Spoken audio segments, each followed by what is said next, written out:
This is LBC from Global, leading Britain's conversation with James O'Brien. It's 3 minutes after 10 and you are listening to James O'Brien on LBC. After the boast, the humility. So I think we were first out of the traps on what the Daily Mail chooses this morning in typically unsympathetic fashion to call the death of the work ethic. With Labour at war over benefit cuts, 1 in 4 young people consider quitting the workforce entirely. If you turn to the front page of the Daily Telegraph, a slightly different conclusion involving 4 in 10 Gen Z workers quitting to live on benefits. Is that the same statistic? Is one in 4 close to the same as 4 in 10? I think it is kind of, isn't it? But they've crunched the numbers slightly different. This is one of the big 4 accountancy firms warning that a generation of workers were now in danger of permanently drifting out of the jobs market. They identify mental health conditions as a major driver of youth worklessness. 4.4 million, the mooted total in the overall workforce. That would be 1 in 10 of us on the brink of leaving the labour market. No mention there of overdiagnosis, which is a particularly ugly phrase to which we perhaps will return a little later in the programme.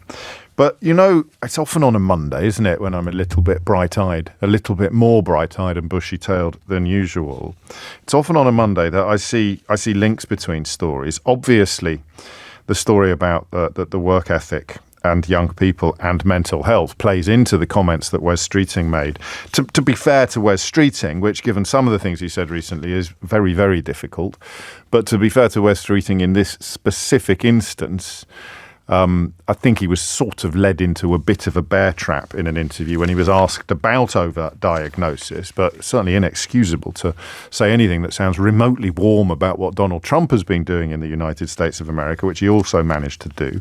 But the story about the work ethic seems to me to sit alongside the story, the claims made about overdiagnosis, and then perhaps less obviously, another story about the fact that since the laws were changed regarding buy-to-let properties, a lot of buy-to-let landlords have set up businesses to such a degree that buy-to-let businesses are now, in the UK, the biggest single type of business in the country. How does that news reach you? Do you just go, that's not a big story? All that means is that all the buy-to-let landlords who were doing it under their own name have now set up registered companies to carry on doing the same thing. But even if that is your response to the story, the fact that there are so many of them, that as a total number, there are nearly 4 times as many buy-to-let companies in this country as there are fast food restaurants or hairdressers. I'll say that again, 4 times as many. Why does that story seem to me to sit alongside the tale about the work ethic? Because it's got to be part of the reason why young people are not as motivated as we expect them to be, regardless of their health, because the prizes that would ordinarily await people who, quotes, played the game, end quotes, no longer exist or are now hugely out of reach. That one sits alongside another story about the number of empty properties now in London in particular, but the nationwide figure for England, I haven't got the figures for elsewhere at the moment, forgive me, is 1 in 94 homes in England last year sat empty, completely empty, for at least 6 months. So I'll turn off that obsession now with making things link, with tying tales together, because I'm not really sure how helpful it is. And what I want to turn your attention to, again, is this number, this phenomenon of young people who are... what words would you use now? I mean, we've done a lot on can't versus won't. We did it first with school refusal. We've also done it with disability benefits. How do you know the difference? Because authorities, governments have to. How do you know the difference between people who can't do something and people who won't do something? And there's going to be, and I hope no one finds this offensive, there is going to be some cross-section in those two constituencies. There are going to be people who are currently filing themselves under can't, who actually with the right help and support could. And so in a way they're half can't, half won't. It's not their fault they can't get the right help and support, but it is not a lifelong consignment to the big bucket marked can't. There's another story this week about 9 out of 10 people, I think, who earn over £100,000 a year don't consider themselves to be well off. Now, that's a moment to crack out the world's tiniest violins until you stop to think about it, until you listen to Gary Stevenson. Now, Gary Stevenson, the economist, is... I can't claim to have got there first because he was one of the people that we booked for the Full Disclosure podcast entirely because you told me to. Literally because I got so many messages every time we turned our attention to some of this subject matter. I got so many mentions, name checking him. This is before his book came out, of course, when he was a YouTube phenomenon. If you don't know his backstory, he comes from humble stock in the East End, rose to become a super trader at Goldman Sachs, and has some extremely well thought through theories about where we're going next in the context of economic distribution. And where we're going next is that the people who have hollowed out the working class are now going to start hollowing out the middle class, because the economic model upon which they and indeed we all operate is one of infinite growth. And the only people who are going to enjoy infinite growth are people who've got assets to grow. And therefore the number of people with assets to grow has to shrink every year, because the only way that fella's assets are going to grow is if he can get hold of someone else's assets. So you're going to have a tiny concentration, a growing concentration. And if you doubt what I'm talking about, have a look at what happened to the richest people in the world during the pandemic. So Gary Stevenson's appearance on Full Disclosure has broken through the 1 million mark on YouTube. So Full Disclosure is an audio podcast which has a side order of video. You can watch it on YouTube if you prefer to get your content that way. But it is a podcast. It's an audio product which we happen to film because we've got some swanky studios in the same building where I conduct the interviews. And that's now gone through, the first one, I think, ever in the history of Full Disclosure, to smash through the 1 million mark, which gives you an idea. I mean, there's lots of ways to measure his reach, not least his massive book sales. But if you're looking at it through the lens of the time we spend together every morning, that gives you an idea of the kind of reach that he has. The most popular guest on YouTube on Full Disclosure. And remember, I've had prime ministers and Hollywood superstars on that interview strand, on that podcast. And we still don't know why. Absolutely why. These numbers are what they are. We still don't really know, beyond this vague sense of a social contract being broken. We still haven't quite pinned it down. So poor mental health was the most frequent reason given by under 25s for wanting to drop out of employment. The report is, as I say, very, very arresting. Young people languishing on benefits, to use the language of the Daily Mail, are 40% more likely than the older generations to give poor mental health as a reason for quitting work. You've got economic inactivity. That's about a third of the overall total. Quotes, not interested in returning to jobs. 37% saying low self-esteem and confidence acts as a barrier. The idea, and this is what I mean when I say that it's news. He was a trader at Citibank, sorry, not Goldman Sachs. This is why I say that the statistics are news, because the rhetoric is as old as the hills. The rhetoric from the people who wake up every morning and wonder whose backs they're going to paint a target on today never changes. It just moves. The target moves from single mothers to immigrants, from immigrants to asylum seekers, from asylum seekers to Muslims, from Muslims to disabled people, from disabled people to transgender people, from transgender people to gay people, whoever it may be. It's just their turn to get a kicking in the 2-minute hate every day. This is different because the numbers support the fears, and that is why PwC, PricewaterhouseCoopers, uses the phrase "gone mainstream." This is for considering leaving work. The idea of considering leaving work has gone mainstream. I was with one of my oldest friends on Saturday, someone I was at school with. We left together in somewhat controversial circumstances, as you may be familiar with the story. And we were talking about what we were like in the early 90s. And we were sort of very, very, very loosely, because of rave culture, drawn to the New Age traveller movement. And yet we always had this sense that there was something a bit questionable, something very iffy about, tune in, turn on, drop out. That the people who would move from festival to festival in converted fire engines or buses. That, to me, is why PricewaterhouseCoopers have used the phrase "gone mainstream," because it was subculture, the idea of not working. And then, of course, the question of what you live on when you don't work. And that is the area where we've never quite pinned it down. That, that when you see the statistics about the overall benefits bill, your eyes can water. But when you break that down to what it means in individual cases, it's very hard for, and now you can, I don't know what category you want to put me in, smug middle class,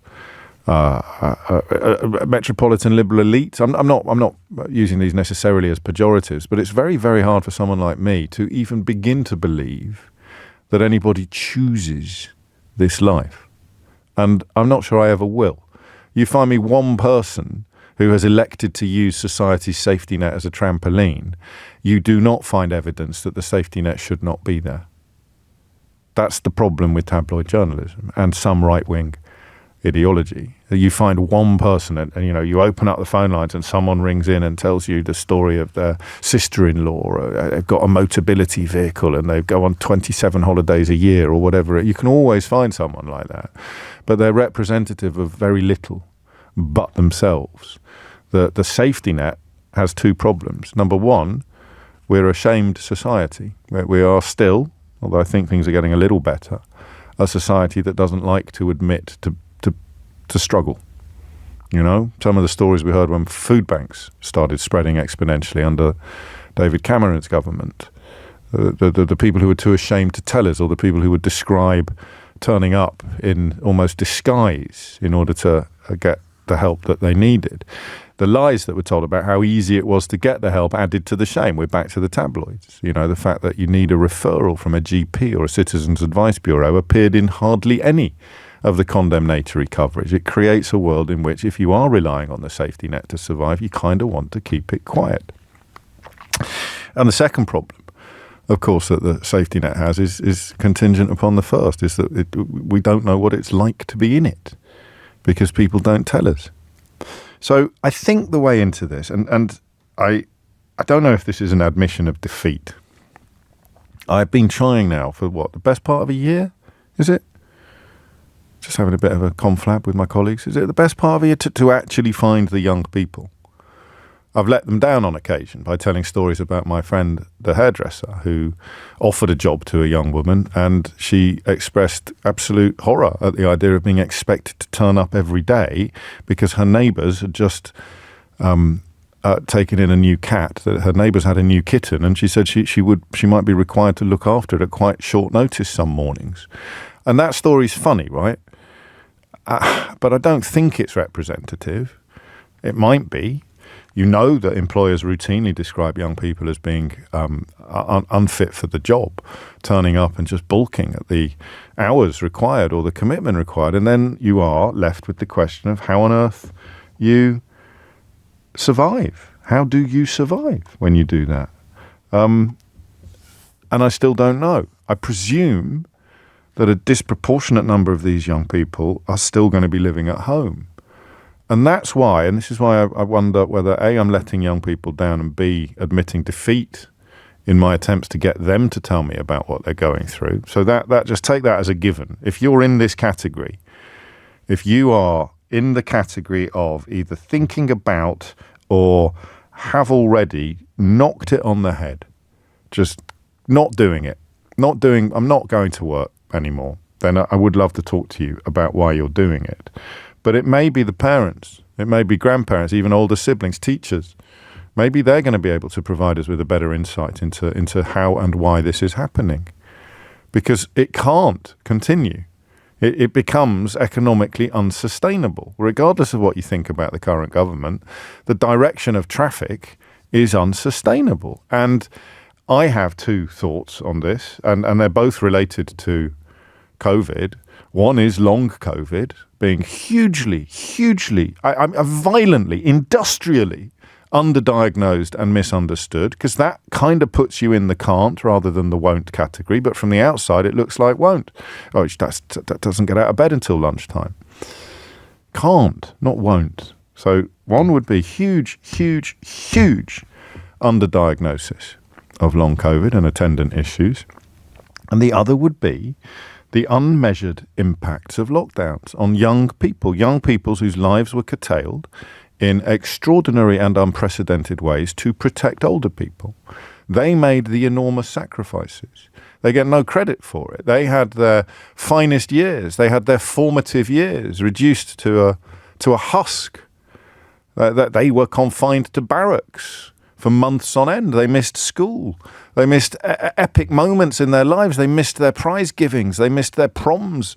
They missed their plays. They missed their sporting triumphs. They missed out on so much: friendships, courtships, romances. They missed out on so much. And for many of them, they couldn't get out of their house. So those two are not included in today's rhetoric, unless you take mental health as being a very broad brushstroke. And then you've got, and I know I'm going on a bit, but that's because it's so important. And anyway, I always do, so don't look at me like that. The social contract, that's the third bit of the triangle that I want to talk about today. It's how much sympathy do you as an older person have for a young person looking at the road ahead and just thinking, what's the point of walking on it? 0345 6060 973 is the number that you need. So the question is huge, but the answer is unique to you, which is why I want to hear it from you. Why are so many young people leaving work or thinking about it? Why has considering leaving work gone, quotes, mainstream? End quotes. Hit the numbers now, you will get through. And I don't know whether my middle classness is blurring my vision a bit on this. If it is, I need your help even more than ever. You know what to do. 0345 6060 973. James O'Brien on LBC. It is 22 minutes after 10, and I don't know. I mean, what have been the themes over the years we've spent together that underpin a surprising number of our conversations? I mean, what was it like is a big one, right? If you were going to file all our conversations, that's probably the favourite. That's the GOAT. It's the greatest of all time. But can't or won't in the last few months has really felt big. It's really felt like can't or won't speaks to so many of the social issues that we're facing. And we're back then again today. How do you tell the difference? And when you start thinking of it in those terms, the numbers don't really help. Quite a few of you getting in touch. I'll read out Tom's. Latest estimates from the ONS, the Office of National Statistics, put the number of job vacancies in the UK at 812,000. We're now being told there could be 9 million economically inactive people. That's less than one job per 10 people. So some of the numbers don't work either. But on we go. What's happening? What is going on? Why are young people turning their back or thinking of turning their back on work on a scale that we have never witnessed before? Megan's in Romford. Megan, what would you like to say? Hello there. Hello, Megan. So I'm 23. I've got a younger brother who's 20 and a younger sister who's 18. Right. So, and we're all in different working situations, so I've got quite a good grasp on it. I'm currently in full-time work as a community carer. Okay. My younger sister, who's 18, she had a job it was in a massage parlour. She was working for a while, but then she never heard back, never got her pay from the job, obviously a unique circumstance. She's always out handing in her CVs, going into places. She's been into the same cafes about 4 times, and she just doesn't hear back from. There was one place she went to, and they only offered her £5 an hour, and obviously at 18, that's even illegal. though it was cash in hand, because it was cash, Yeah. but still, she wasn't going to take it up. And my brother, he's 20, and we all live at home with my dad. Yes. And he focuses on trading, and he's just wanting to learn that. And to him, he's like, I don't really want to do a job that I don't want to. I want to hone in on my craft and see if I can get anywhere. You mean with a tradesman as opposed to a trader? like a trading online. Oh no, a stocks and trader. everything. Okay, sorry. Yeah, Yes, sorry. okay. Yeah. No, my bad. Yeah, no, it's okay. He's doing like online courses. He's been learning about it for 2 years. He's always just researching and doing courses. So he's trying to do it that way. But obviously, coronavirus, that had a big impact on all of us. We lost my mother on the February 2021, so right after lockdown was finishing. Oh, so I'm for sorry. us, that's all right. But it never really felt like the world went back to normal. Yeah. But I know people who didn't experience the loss feel the same way, because Yes. at such an important age to be taken out of everything and just... I think this is basically- underestimated, don't you? I think Yeah. that you know it because you lived it, and all your friends and Yeah. peers lived it, and even perhaps your parents or your dad. Your dad would probably he'd have known it wasn't right, it wasn't fair, it wasn't like what we went through when we were your age. But unless you've walked in those shoes, you don't know what it feels like. You don't know what it did to you.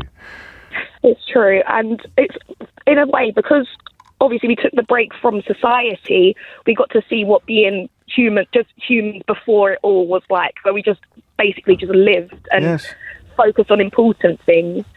So getting thrown back into being told you have to do all these things when they didn't matter for a while, it's hard to readjust. And also, a lot of people in that time, you found what you actually cared about and what you are passionate about. So then having to put what you're passionate about in a little box just so you can be a part of the system, make money and pay taxes, is not very appealing, obviously. Well, it never was, except that it was a path to security. It was a path in some ways to satisfaction. It was a path to property ownership. It was a path to feeling like they talk about stakeholders in society, whereas I think for your generation, you don't see that as being the natural reward for working is very hard to see at your age. Yeah. Can I say as well? Say what you want, Megan. In school, we got told all about climate change and how the world's going downhill. So we've always had a bit of a pessimistic view, and things such as Brexit, majority of us were too young to actually have a say in it, but it's going to completely affect our lives. Of course. Along with, I think, with social media, that plays a part in mental health as well as we see more about what's going on in the world, which affects you as well. And you see that the opportunities a lot of the time do get given to people who are already in fortunate positions. You're telling me. For example, I work, so I have to work full time even though I live at home, just so I can afford things. I went to university to study jewellery manufacture and design, but I'm working in care because I cannot find a jewellery job unless you've got 3 years experience as well as studying, and it's also opening the door to get into the career you want to do. It seems quite impossible as well. And what is unique generationally is the combination of all these things that you mentioned. So it is unhelpful probably to focus on one of them. So often mental health is the card that is left on the table, but the rest of it, and social media is, again, everybody accepts now that it's having a hugely deleterious effect on everybody, never mind young people. But for you, it's all you've ever known. It's coupled with the horrific impacts of lockdown, wider understanding of mental health, and crucially, I think, in terms of trying to shake the head of someone my age who refuses to understand what you're describing, crucially, the sense that you work hard to stand still. You don't work hard to move forward.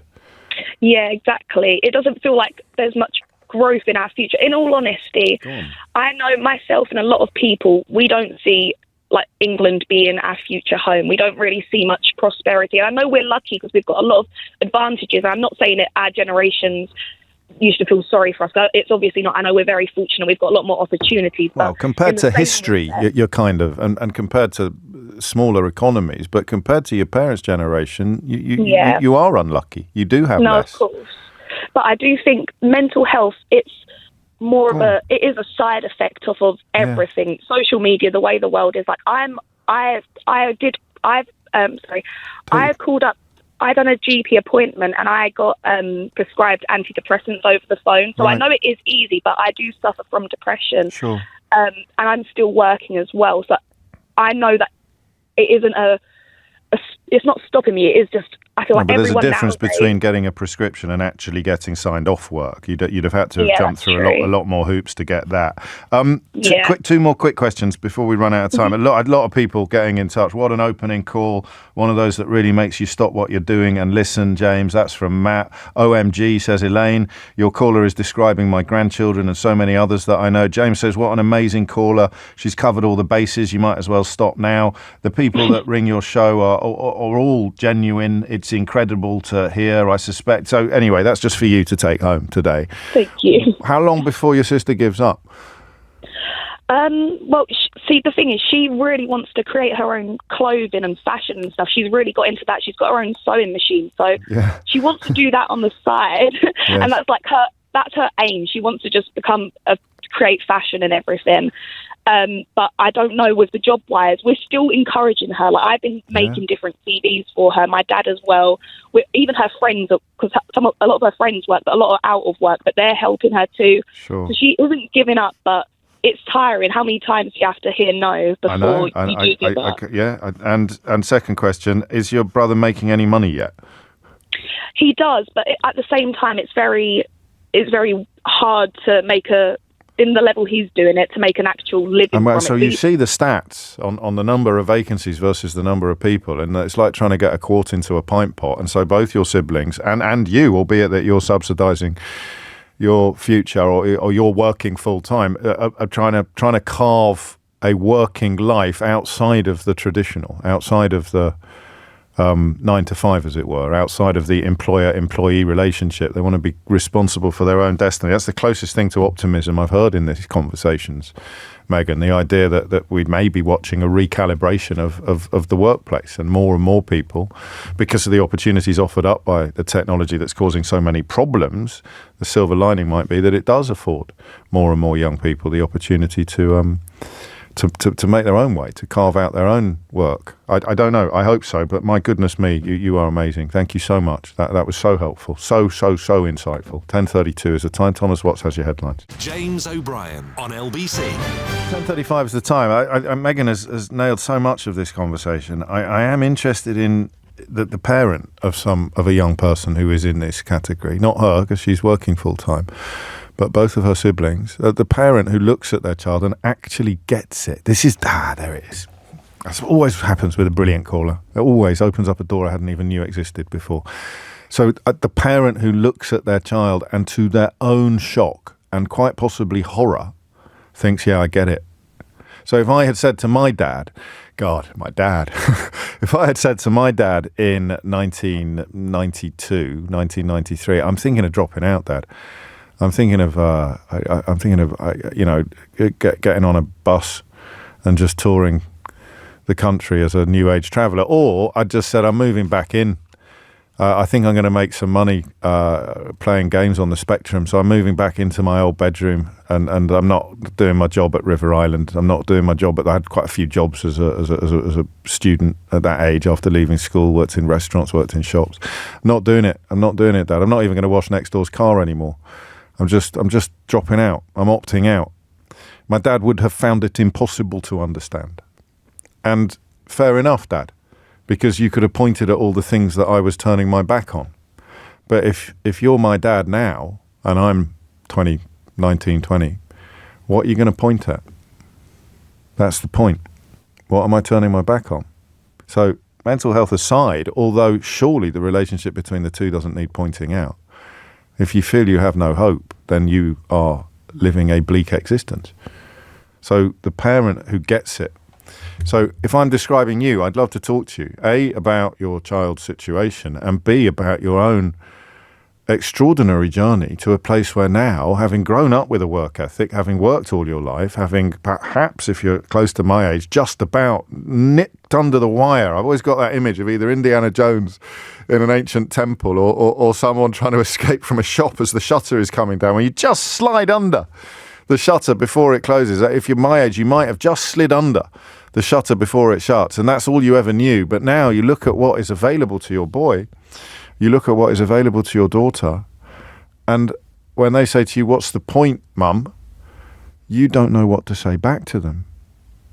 What's that like? 0345 6060 973. And of course, have a crack at answering that question if you think you can. What do you say back to them? What's the point, Mum? What's the point? Let me read you this. Please don't read my name. Well done, getting it in the top line. I work in the city as a trainee accountant. Okay, living the dream, right? On paper. It took me 2 years to find a job, even though there are supposed to be hundreds. I'm earning 35 grand a year, and it's not enough to survive. I have to pay a mortgage of £1,000 a month, 100 quid on travel, food about 200, 100 on electric and gas, 100 on my student loan, 200 on service charges, and the lift continues. I'm left with about £100. I can't afford to go out with friends or really do anything. It doesn't pay to work. I'm better off moving back with my parents so I don't have to pay all of these costs. I don't know whether or not you can continue to do the job if you move back in with your parents, but your friendly Daily Mail columnist will be insisting that you should. Of course, your parents might be based in Kidderminster, in which case you wouldn't be able to hold down your job as an accountant in the city at all. 35 grand. What's the point, Mum? What's the point, Dad? What do you say? Zara's in Barnet. Zara, what would you like to say? Hi. Hello. Well, that last text you just read out, very, very, very similar. So Okay. I started my training very young, qualified as a mental health counsellor, and then got pregnant. So I'm married with 2 kids. I'm 26. My husband is working full day. He's taken on an evening job. I was not receiving a maternity benefit because I wasn't working before I had my baby. Right. So we're on universal credit, getting job seekers allowance, but they wouldn't pay me childcare until I was working a certain amount of hours a week. So I had 2 options. I could either go out full-time, work for another organisation. I had an absolutely wonderful offer from within the NHS, Right. CAMS, which would be 20 hours a week out the house. Yes. Which I have 2 little kids. I have to pay my childcare. I then go into a higher tax bracket. I lose my council tax allowance. I lose all the help that we're getting with our utilities, electricity bill. And we worked it all out, me and my husband. Our income would only go up by £100 a month. Yeah. And you'd lose much more than that, or No, that's the overall. So you would be That would working the 20 hours a week for £100 a month. Yeah, which just made no sense. The impact on my family Of not being there. So if you had help with childcare, proper help with childcare, that would be the game changer. That would be the game changer. And then also the amount you lose off your benefits per pound that you earn is really high. You need to be really further in your career to be getting a much higher wage, that it doesn't matter that you're losing your benefits.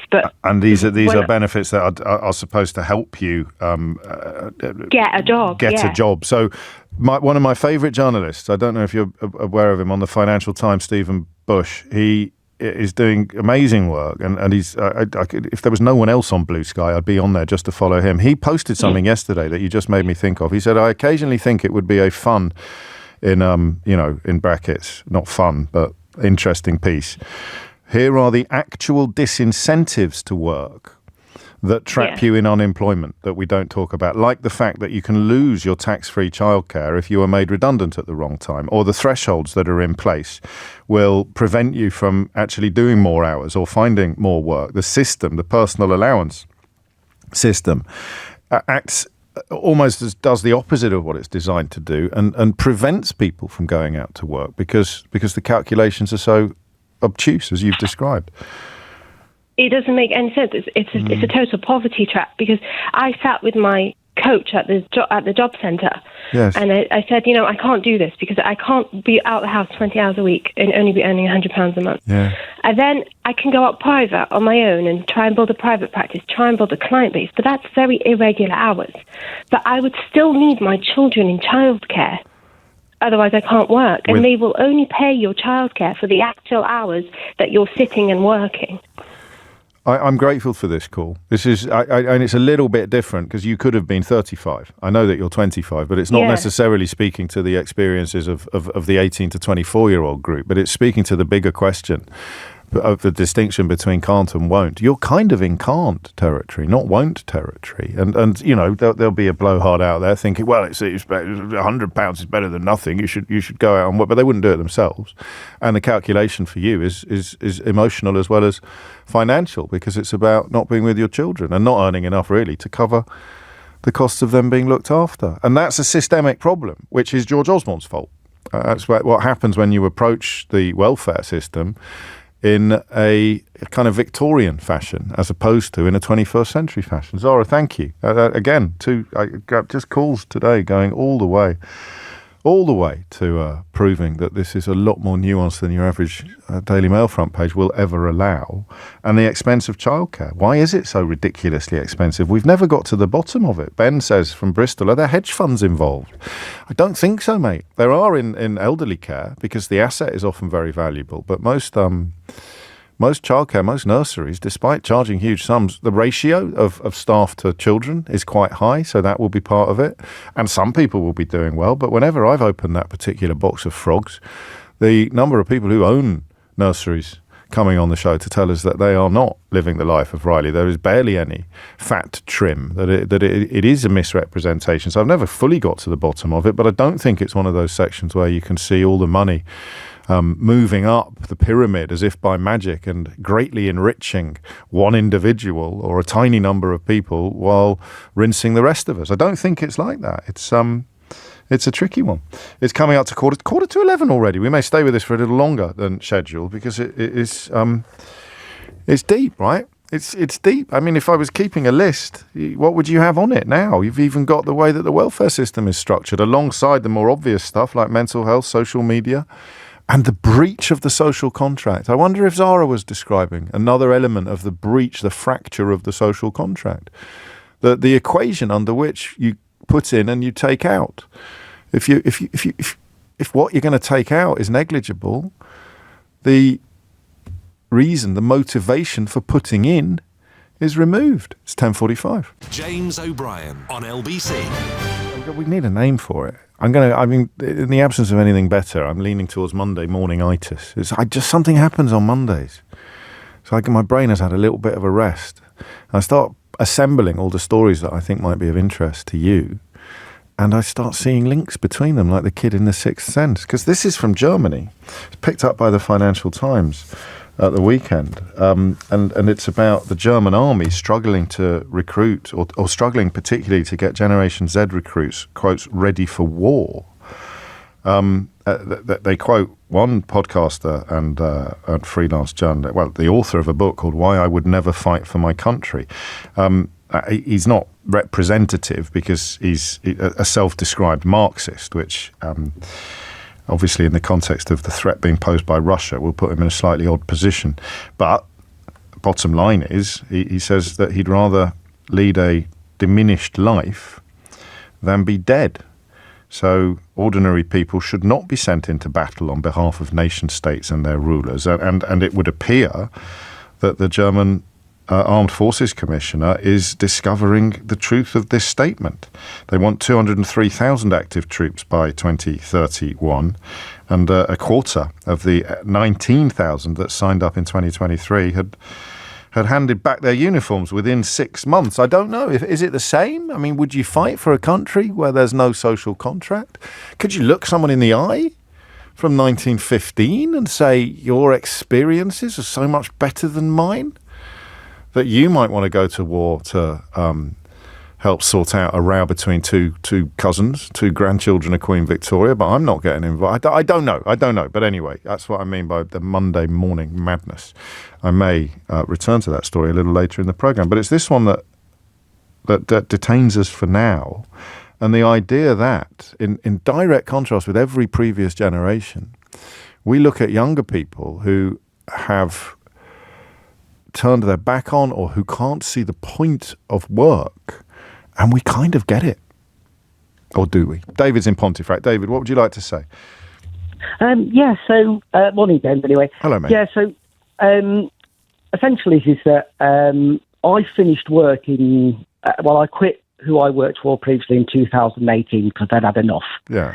And I was fortunate enough to have had money that came from my mum and dad, and that which allowed me to buy my own house. Okay. So put me in a decent situation that financially wise. From my son's perspective, so he just finished college just before, obviously it was just coming a year before COVID, but he'd finished college thinking of going to university. And then he decided last minute not to bother to go. Okay. No, he's always been quite a quiet person, and us as a family are quiet people. We're not kind of, we're just generally quiet. And we're not ones for like massive socialising and things like that. Enough, yeah. So he always kind of struggled to go into work. He did like a part-time job, did it, absolutely hated it. You could see his face was just kind of, blank every time he went in and every time he come out, and he really didn't like it. Yeah. And because of the financial situation was in, and with me leaving work, because I just had enough and I just got fed up of it. With his situation, he's right. I just want him to be as happy as he can, yes, and content with everything. I don't want him prioritising his mental health. Prioritising his mental health, because he struggled a bit, and obviously I've got another son that as well. He's autistic, so okay. It's you get the huge differences in that in the children and stuff, but that they've both got. He's had to live with the autism as much as my autistic child has, so it's affected him as much. Yes. And I just want him to be happy and give him and let him find what he wants to do in life himself. So, and you acknowledge you're lucky to be in a position to be able to help him do that, which is why you mentioned some of the other factors. Is it working, David? He is working now. Is the plan working? Yeah, good. It's been working well, because I say it's working. I don't know yet, but fully, but it's worked well, because essentially his interest was in video and YouTube and things like that. That's what he wanted to do. Initially, we did film, but I think he thinks it's a stretch to go into film and things. So he liked doing YouTube. So he was doing YouTube, and he was finding his place of what he wanted to do in YouTube and the type of content he did. So in the last 6 months, he's been monetized on YouTube, which has helped. Okay. But essentially, during that time where he was learning things, he did eBay work like the same as I did, selling things on eBay. Right. We do selling small vinyl work and things like that. Yeah. And I let him to do that. I says, do that. You can run alongside us, just give you some pocket money. So he had a bit of money in hand. But then he started to realise then he wanted to look at maybe going into marketing. So he started to apply for things and stuff like that. But he was so adverse. He did not want to go into an office. He didn't want to do face-to-face or anything like that. This is the first time in human history where he has the option not to, doesn't he? Exactly. So he can find it. I mean, helping companies with their YouTube presence, or helping companies with their technological. So I've got a lot of people waiting, so I don't want to hurry you on, Julie. But no, that's okay. Well, you think that he's. I mean, fingers crossed, but the way things are, he's an example of what we're talking about, but he's going to be okay.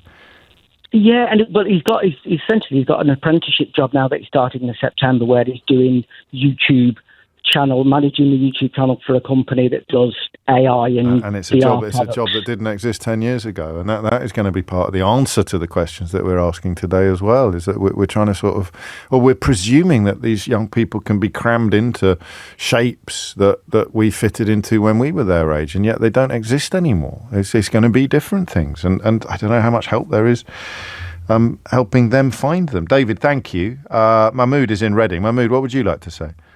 Good morning, James. How are you? I'm very well. What's on your mind?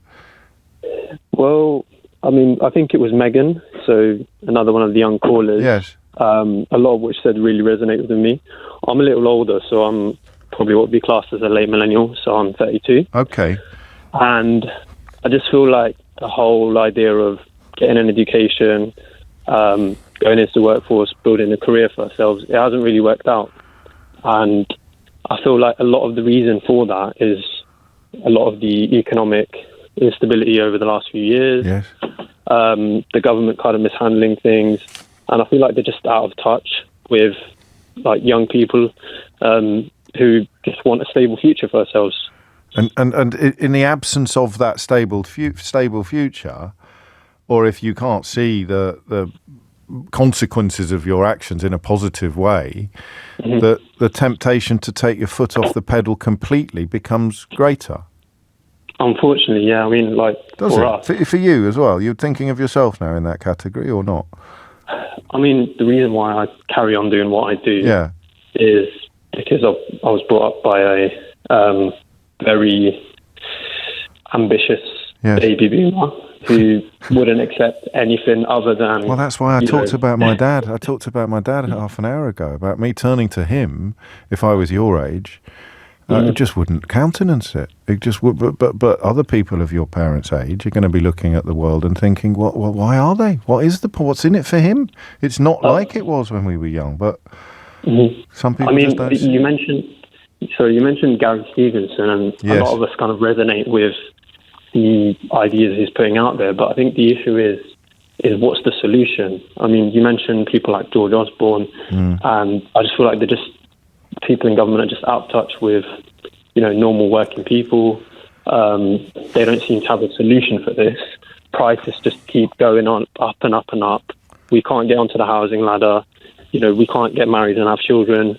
And that's causing a lot of issues as well, like in terms of finding a partner. You mentioned just over COVID. Needs to be an injection, and I think Gary would, if he was here, and we should get him back in soon. The obviousness of a wealth tax to your generation is clear, right? An asset tax. Take some money from the people who have got loads. There's a big article in the Telegraph today asking us to feel sorry for people whose investments have been affected by Donald Trump in America because they might not be able to go to Paxos this summer, and government and media seems to speak to them. And I'm in that group, Mahmood. Don't think that I'm pretending otherwise. I'm lucky, but I wouldn't write an article complaining about the economic impact of Donald Trump on my holiday plans when your generation is looking at your life plans being thrown into disarray by the economic situation that was in place long before the Mango Mussolini got into the White House. Yeah, I mean, that's the thing. Like, I mean, even now, what one of the previous callers explained in terms of finding a job or kind of young people checking out. I mean, I work in an organisation which I guess is a little more flexible than it was pre-COVID. However, we still have those things from like the older generation in terms of like micromanagement, things like that. And I just feel like even now I'm having to, try and find ways to speak to you because like I think the younger generation have this idea that it's not that we're lazy. A lot of these older generation think we're lazy. Yeah. You just think if we get the work done, why do you have to be on our case 24/7? Like in terms of, it just doesn't make sense. We're adults, and I think lockdown did a lot of that as well. I mean, I think obviously social change was happening anyway. You're describing really a break with the Victorian era, but lockdown. I mean, just in terms of something like working from home, which for my generation would be unthinkable. Why would you want to work from home? But lockdown showed you that there were different ways of doing things that had always been done in the same way for generations, for decades. And why wouldn't you want to? And therefore you realise, and the younger you are, probably the more acute this is, because you haven't got set in your ways, you haven't bought into the idea that the only way you can do things is the way that we've always done things. Lockdown brings home the notion that things can be different. I can do a week's work in 2 days if I work like an idiot for those 2 days and barely sleep. Why can't I do that? I can work from home. I don't have to come into there's so much here. There's so much here. More than I think, as Mahmood says, the politicians realise. James O'Brien on LBC. It's 3 minutes after 11. I get like this sometimes. The phrase "the dog with a bone" springs to mind. I'm not ready to move on from this conversation, but I don't want it to be repetitious. I just feel... I heard someone being interviewed today about persistent absences from school, and a perfectly reasonable question that I don't really ask you enough. Touched on it there with Mahmood, I think, and Gary Stevenson, who is rapidly assuming sort of folk hero status, isn't he? I think his latest film, his latest post actually does offer up potential solutions, and wealth tax is very near the top of the list. But I don't ask you often enough what the solution to a problem is, because that moves us into the realm of opinion, and I normally prefer experience. But of course, it's a really important part of the discourse. And I heard someone earlier today being asked what the solution to the problem of persistent absence from school is. And the answer, the perfectly lovely and well-meaning person being interviewed answered, well, first we need to abolish child poverty. And I thought, okay. This is not a job that involves tinkering at the edges. It's like that old, do you remember that old recipe? Was it in Mrs. Beeton's cookbook?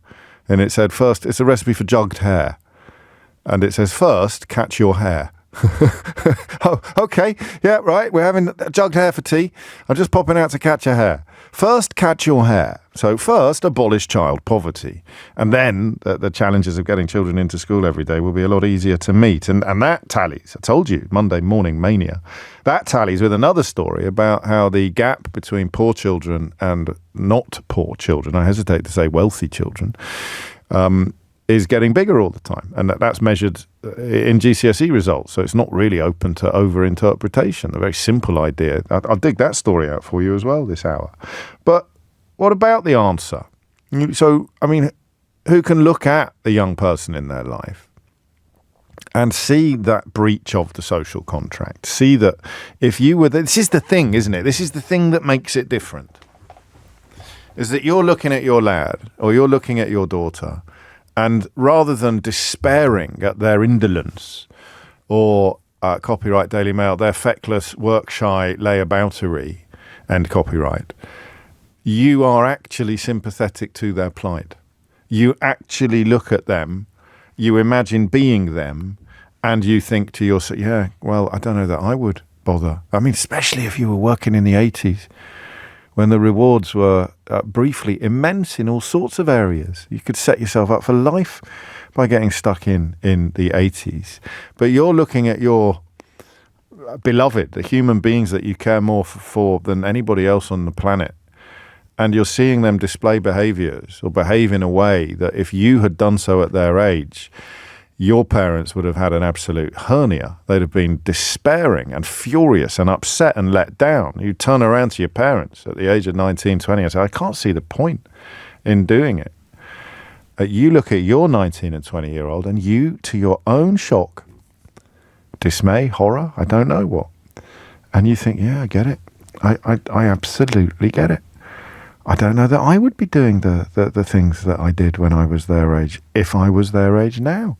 So that leads us into two areas. The one that I'm never going to let go of, and I'm never going to get the answer that I'm looking for, because there isn't one, but I'm never going to stop asking, why is this happening? 0345 6060973. Why are young people in unprecedented numbers either turning their back on work or planning to, or thinking about it? Why is PricewaterhouseCoopers describing this practice as having, quotes, gone mainstream, end quotes? And then the bit that is a bit rarer for this program. Ready? What can we do about it? What can we do about it? What can governments do about it? What can families do about it? What can gobs on sticks on your favourite radio station do about it? What can we do about it? What can we do about it? Do you reckon you could sell a wealth tax to this population? When so much of the electorate gets its news filtered through the lens of plutocrats and oligarchs, media owners, newspaper owners, could you get a wealth tax? You can redraw the definition of wealthy in a world where Elon Musk currently rides high? 0345 6060973. Why is it happening? And what can we do about it? Because if the answer is we're going to have to catch a hare, if you've just tuned in and you missed what I was saying 6 minutes ago, that's going to sound a little odd. But I'm sure everyone's got their Mrs. Beeton references in place. First, catch your hare. First, abolish child poverty. Okay, that's quite a hard thing to do by tea time. If we actually want this thing to look better by this time next year, what can we actually do about it? And how would a wealth tax help? It would raise a lot of money, but how does that create jobs for the people? Does it just improve their wages? Does the government... do you see what I mean? I need to watch Gary Stevenson's latest film, don't I? 8 minutes after 11 is the time. Shall we dive back into the phones? But remember, there's an added question, an added dimension now. If you're waiting to talk to me, you don't need to answer this one. But if you want to join the conversation afresh, what can we do about it? What can we do about it? I mean, little things. childcare in other countries costs a fraction of what it costs here. I got a message earlier explaining that it is actually to do with shareholders and dividends, because you're looking at the costs of property, the costs of renting, the costs of energy, the costs of living. So the profits making their way up, not necessarily into the pockets of the people running the nurseries, but into the pockets of the people who own the buildings where the nurseries are conducted, which brings us back, of course, to why so much of your media was having kittens about the growth in people working from home as we came out of the pandemic, because it would cut off the flow of money from the don't have muches to the have loads thanks but want more. That's really how our economy works, except the don't have muches are growing in number every year, and the have plenty thank you but want more are winning every battle. Sam's in Plaistow. Sam, what would you like to say? Oh, hi. Hello. I wanted to sort of make the point, because I don't think it's discussed enough, like the impact on mental health of workplace pressures like job insecurity and short-term contracts and so on. So even when somebody does manage to find a job, you know, they're always looking for their next job or worrying they're going to lose it. And I think when they don't have a safety net of family wealth, you know, I think it's just kind of quite widespread that people are generally stressed. The thing I don't get, I see, partly because of my age and partly because of my privilege, I don't get the alternative. I sort of think of myself in this age group, right? In the age group of your children. And I think to myself, well, it doesn't matter how bad it is, I'd still go out there and do a day. I'd still go out there and do a shift, because that's how I'm wired. But I don't. But actually, if I was in that category, if I was in that generation now, I probably wouldn't, because I would say to myself, "What's the point?" And I wouldn't be able to answer. Well, you can have a lovely holiday this year, or you can buy yourself a car, or you can get your own flat, or you can do this, or you can do that. You can move in with your girl. What is the answer to the question of what's the point? Yeah. So I wanted to tell you about my youngest son. He's 23 now. And a couple of years, coming up to 2 years ago, he had a psychotic breakdown. Oh, Lord. And, he was in a mental health hospital for like 6 months. And he's currently, you know, at home, sleeping all day, you know, very depressed and so on, you know, almost 2 years later. And, you know, but one of the main reasons for it was the pressure he was sort of facing and putting on himself, you know, for just like his aspirations, because like I said before, we're a working class family. So I think, you know, he was very against being on benefits and this kind of thing. So, you know, fairly sort of right wing in his outlook. Yes. And he just had all this pressure. Yeah, it broke him. I mean, he said, you know, we sort of found out when he was like coherent and so on. He said that a few days before he had the psychotic episode, he'd just like stayed in his bed all day and cried. Oh no! You know, and I mean, he's not like the sort of soft, you know, kind of guy. Well, even if he was, he still would have my sympathy. But you're describing somebody who is feeling that. It's not even a dream, because it used to exist, and it is slipping out of their hands. So I remember those nights when I was working in a shop and I was beginning to think I was never going to get into journalism, and I would feel despair of sorts, because that's what I wanted to do. But looking back, I had a perfectly nice life when I was working in a shop, when I was doing menswear, and it would have taken a little bit longer, but I'd have got a mortgage, I'd have moved up the ladder, I'd have. And what you're describing is a lad who's looking down the tunnel and he can't see any light at all. Yeah. I mean, he was doing sort of part-time jobs, or, you know, working in like warehouses or shops or these kind of things, and trying to study at the same time. And it just broke him. I think partly because he was putting this pressure on himself, you know. Well, it's pull social yourself pressure. up by your bootstraps, and I was unable to help him that much, you know.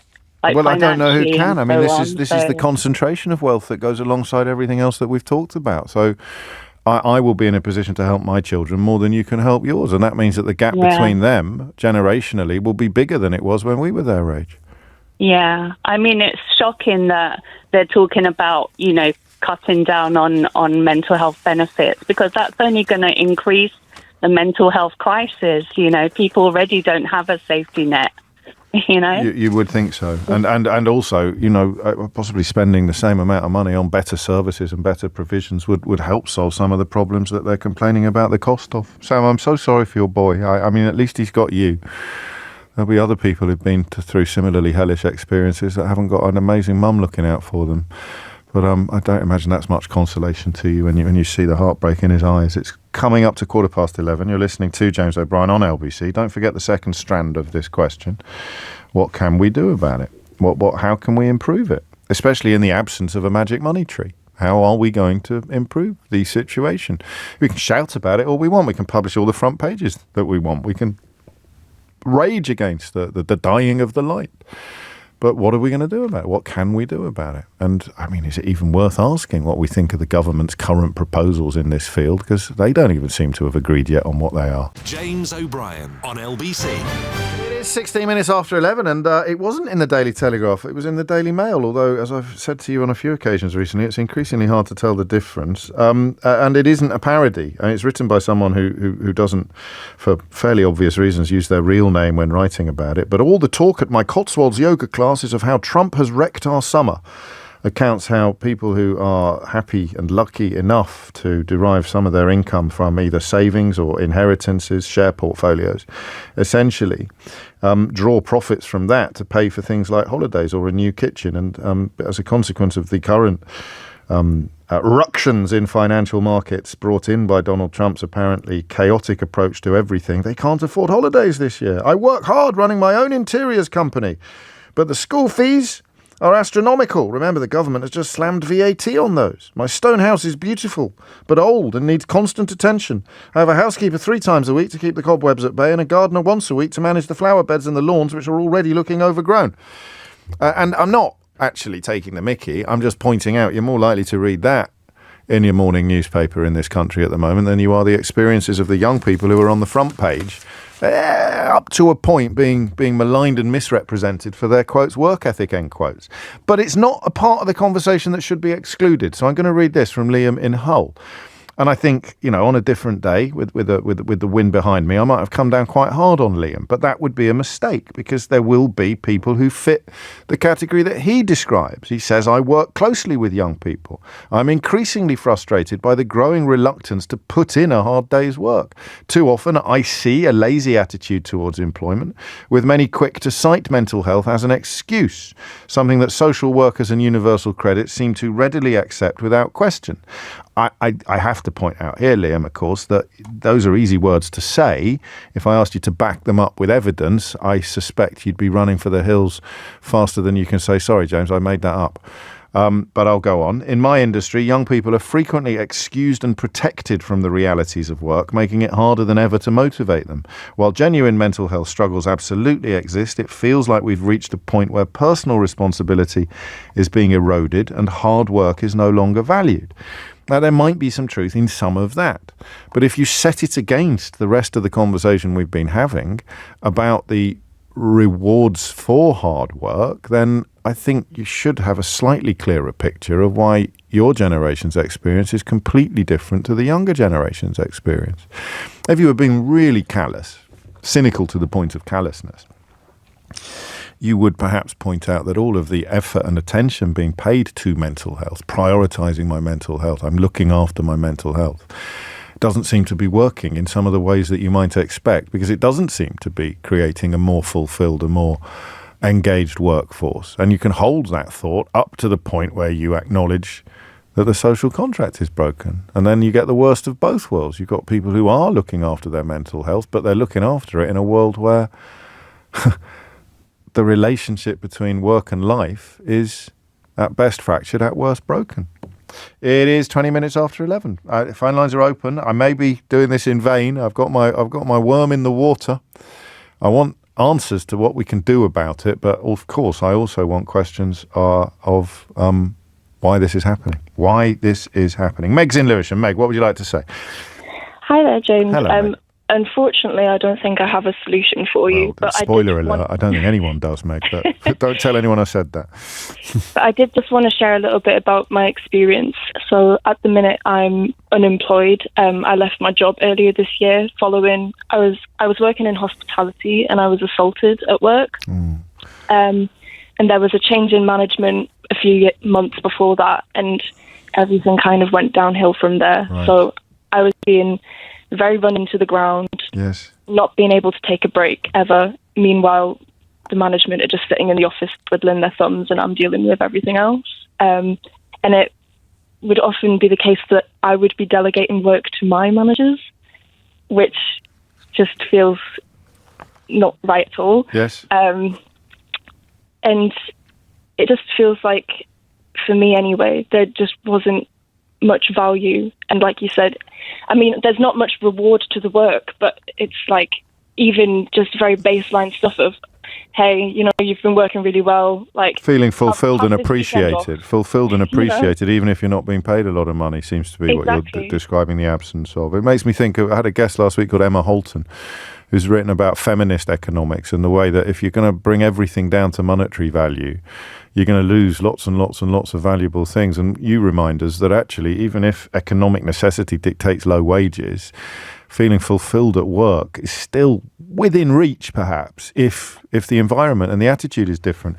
And you highlight another social change as well, because 20 years ago, unless it was, extremely hideous, 20 years ago, if someone was inappropriate with you, if someone touched you inappropriately, assaulted you at work while you were working in hospitality, you would have been told by an employer to sort of deal with it and carry on. Yeah, I mean, that was almost sort of the response that I got. That's still the way. But I don't know, I felt very alone when it happened. Yeah, of course. I'm sorry. And almost just it's part of it. That's part and parcel of the job. And if they don't see you as a fully rounded human being, they see you as an economic unit from which to extract as much energy as possible for as little in return, then that is going to extend into other areas of working life as well. Where are you now? Where are you looking for work now? Are you trying to get back in? This is the situation. I'm not like, it's not that I won't work. I want to work, and I'm a very conscientious person, and I like to graft. That's just part of who I am. Yes. And I am looking for work, but I'm struggling to get anything at all due to, lack of experience again and again. So it's that vicious circle, and then you wake up in the morning, you walk past W.H. Smith's, and every front page in the country is telling you that you're lazy, or that you haven't got a work ethic, or that you're opting out as a consequence of not being offered any opportunities to opt in. Yeah, it's really tough because, and it's not that I don't even have the experience. I have the experience. I've got a cover letter right in front of me right now, and I think what I've written's great, but it's not the right experience that they're looking for. Every single role is, we've taken on someone who has more experience in this field. So it's like someone who's had that exact job before. Yeah, and so how on earth do you break that cycle? And this is the point. You are applying for lots and lots of things, and the opportunities are not there. The numbers of people out of work and the numbers of vacancies are the most straightforward statistics going on this. Although, Meg, I wish you the very, very best. Of course I do. And I'm going to read out a message from Jim, which is offensive in many ways to the situation that you find yourself in, but it's a position held by a lot of people like Jim. He writes, "What I hear is crazy. I'm a driving instructor and I work 7 days a week. No sickness or holiday pay for me. My mental health is regularly affected by the stresses and pressure of work, yet I still go to work day after day. I pay huge amounts of tax and see large numbers of people sitting on their bums and getting relatively large sums of money for doing nothing." Except you don't see large numbers of people sitting on their bums and getting relatively large sums of money for doing nothing. A, the sums of money are not relatively large, and B, they are not largely sitting on their bums. They will be the people that we've been talking to today, who are not to be filed under won't, but to be filed under can't. And listen, if I was to get all evangelical about it, Jim, I'd point out you shouldn't have to be working 7 days a week just to stay afloat in life. That is yet more evidence of a broken economic system. You should be able to enjoy time with your family. You're also in a car all day, so, that's nice and cosy. Got the radio on, a bit of a heater. You get to listen to me every morning. You're living the dream. But that's a joke. I mean, the serious bit is the bit about you shouldn't have to work 7 days a week in order to do that. And I don't know where you're coming across them, because if they can afford to pay for driving lessons, they're probably not in the category that we are discussing. 26 minutes after 11 is the time. Oh, of course, that's why you're pointing out that Jim's in his car all day, because you are actually sitting on your bum all day. But I don't think that's fair. So am I. It is Tara in Richmond next. Tara, what would you like to say? Oh, hi, James. How are you? Tara. Very well. What's on your mind? So I actually have a couple of things on how we can address this. It may sound very controversial, but I think it's the way to go. Go on then. Oh, dear. I think to address the growing trends of young people avoiding or leaving work, I think the individuals must develop resilience, realistic expectations, and a strong work ethic. I think many struggle with criticism and workplace pressure, leading to a lack of... You sound like you're reading. Perseverance. No, I'm not. Okay, so what would be a realistic expectation? If not, I'll be able to pay my rent, have realistic expectations of getting on the property ladder, and enough money left over when I've paid all my bills to lead a modest social life. Or is that an unrealistic expectation? No, it's not at all. I think people need to learn how to budget. I think that's one of the biggest things. While growing up, we need to learn how to, spend our money well. And I think it needs to start in school. What money? Because, pocket money, if so you're getting money from your parents? Working. Well, for doing nothing? When you're younger. No, but responsibilities. Okay. While you're growing up, you have responsibilities. Mum says, do the dishes or do this or do that. Well, how do you know that people aren't? I mean, how do you know that the people we've been talking to today don't do all that? Where do you get the idea from that if you are being turned down for 50 jobs a week, you're also refusing to make your bed and do the dishes when you go home? It just seems like an answer to a question I haven't asked. No, I understand 100%, because even me, I'm a uni student. I'm looking for a part-time job. I'm sending out my CVs to 100 places a week. Have you tried being more resilient? Perhaps that would get you a job. So I think we just need to keep trying and trying. I know that it's hard. I know it's difficult. Yeah. But I think we just... with the job... But you're an example of what's being described. How would you feel if someone said to you the reason why your 100 job applications a week are failing is because you don't have a proper grasp of the work ethic and you're not resilient enough? How would that feel? No, I'm just saying that I don't think schools, colleges prepare you for the work life. They teach you about how to do trigonometry, and then it's like, but what does that have any relevance to the real world? I think that schools should enforce a topic, a subject, a module that introduces, the work life, how to budget, how to CV preparing you for the real world, and how to deal with rejection, how to deal with, yes, everyone gets rejected at some point, everyone fails at some point, but you need to keep on, you need to keep going. Yeah. I think schools kind of build you up for failure, I think, because when I was in school, I reached the age of 18. I didn't know anything about student loans. I didn't know that you had to pay your student loans back. I had no idea. I think schools set you up for failure. I don't think schools really, teach you about, the real world. Yeah. I Martin Lewis would agree with you, certainly on the financial side of things, being taught about mortgages, being taught about base rates, being taught about... I didn't know what a mortgage was. Student loans, nor did my generation, though. So, I mean, you're pinpointing a problem, but not necessarily a problem that's unique to people your age.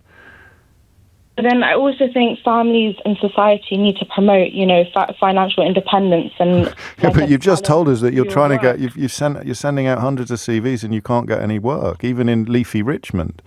And so how does financial... I mean, it sounds like something... I don't know how financial independence appears on a page where somebody who's 19 sending out loads and loads of CVs can't get a part-time job. No, this is... How are you going to be financially... Go on. I think, no, what I'm trying to say, I think this is, you know how younger people do not want to work? I don't think they can see the point of working because it will involve standing still or moving backwards. Well, I mean, listen, I guess we'll talk again when you get a job and discover whether or not it does actually sort of open up new vistas and new avenues that are currently denied to you. But I mean, some of what you say is absolutely on the money. Obviously, coming out into the world as well equipped as possible for the workplace would be a wonderful thing, but it doesn't create new workplaces.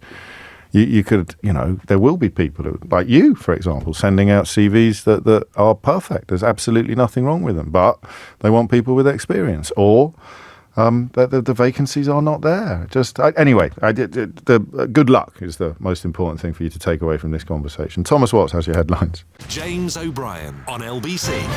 It is 11:34. Phone lines are open. There's at least one line free, but so far not a lot of answers. Maybe that's the problem. Maybe you do need to catch a hare.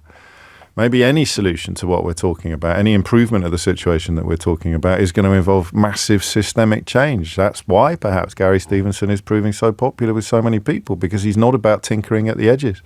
He's about analysing, dissecting the scale of the problem being inflicted upon us. Remember, this isn't accidental. It's not because of a war or a pandemic in terms of the economic system that we live in at the moment. Being inflicted upon us by people who have control of so much. James points out, well, thank you for the comments about the show. You're being a bit selective when comparing generations. UB40's 1 in 10 springs to mind, came out in 81. Awful lot of bleak despair among the young then too. I mean, do you take that as hope? I've told you, haven't I, that when I asked Ian Hislop about how he kind of stayed upbeat when he was covering so much negativity, this is going back a few years, just after Brexit, I think, and he's a classicist. So you can derive equanimity from history because you recognise the pendulum swings and then it swings back and everything, this too shall pass. I'd forget what that's from, possibly the Scottish play. So it's a great point from James that, we have had conversations similar to this in the past, but the way out of that early 80s unemployment explosion was still pretty clear compared to the way out of this one, and that's not the fault of the young people. Neither is it the fault of young people. I think for me, I don't know whether you've noticed this, perhaps you noticed it with Meg just before the last break, before the news. I think resilient is a trigger word for me. I think resilient is one of those words that makes my hackles rise. I need to be more resilient about the word resilient because it's a reasonable suggestion in some contexts. I think the reason I balk at it so violently is because the idea of telling someone who is absolutely broken that they should just pull their socks up and stiffen their sinews and get out there and start fighting back is to me so profoundly offensive that I think I've allowed the word resilience to assume an exclusively negative ring in my head. Because I used to be like that. This is what happens if you go to a school like mine. It's only pain, they shout across the rugby field. It doesn't really hurt. And of course it does. And the boys who disappear halfway through term and are never seen again are never spoken of, It's not. So yes, of course, resilience is a thing, but I don't know that I'd agree with the suggestion that it's a big factor in the conversation that we're having. But hey, what do I know? 11:37 is the time. Dan's in Bromley. Dan, what would you like to say? Morning, James. First of all, I had the pleasure of seeing you at the theatre with Carol Vorderman. Oh, good. Thanks for coming along. Thanks for coming along. And I've also been to see Gary Stevenson recently after reading his book, and he's phenomenal. He is, isn't he? Very special man. He's fantastic. I think this dates back decades with the education system. Yeah. I honestly think that kids are trained to pass exams. I think the Ofsted point system's got a lot to do with that, where they need to keep their point systems up, so they push you forward to passing exams. And I don't think they identify kids as individuals. I think they're treated as one.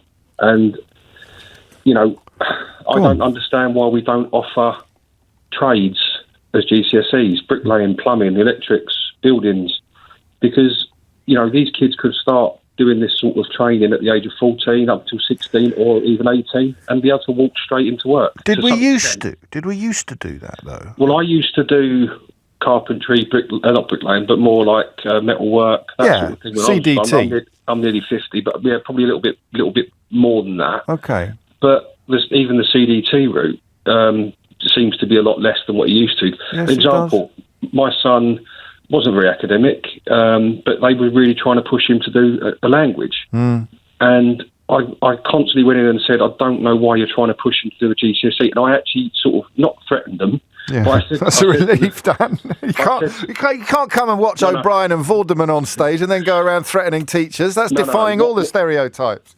The point I made was, I actually used the Ofsted point system as my argument, saying, why do you really want to push him to do a language when he's not going to pass it? Yes. And I convinced them to let him do another CDT course. Right. And he's now a plumber, and he's doing really well.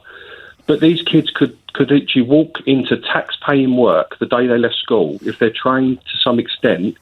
You know, they could do health and safety training.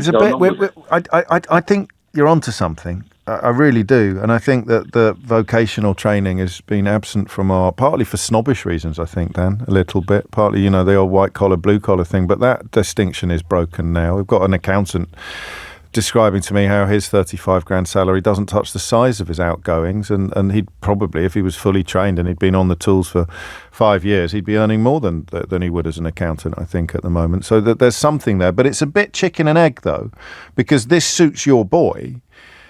No, it doesn't, though, does it? I mean, there's no, what you've described suits it, but there'll be a lot of people who are in the category that we're talking about who don't want to be tradesmen. But there are kids that do, and they're not given the opportunity because they're being trained. They're not all going to be scientists or mathematicians or poets or IT. But it's not either or. You can be doing vocational training and still enjoy reading books and still doing things. Absolutely, but it's not on the board at all, the vocational training. I agree with that, absolutely. But the thing is, like, even the absence of things like career officers. I don't remember a career officer being at my son's school. Asking you what you want to do, but then if they do find it, don't treat kids like individuals. Don't treat kids as a whole as individuals. Find out what they like, what they do. Identify that some kids are not academic, but they're great with their hands. But you could literally, I don't want to bring Brexit into it too much, but we've got such a trade deficit in this country of tradesmen, and these massive house building promises and pledges and policies. We could have been, we're how many years on now? We could have had several generations of tradesmen out on the site the day they left school, working, paying tax, earning money. Yeah, and going to Gary Stevenson as well. These kids are not taught about tax, pensions, mortgages.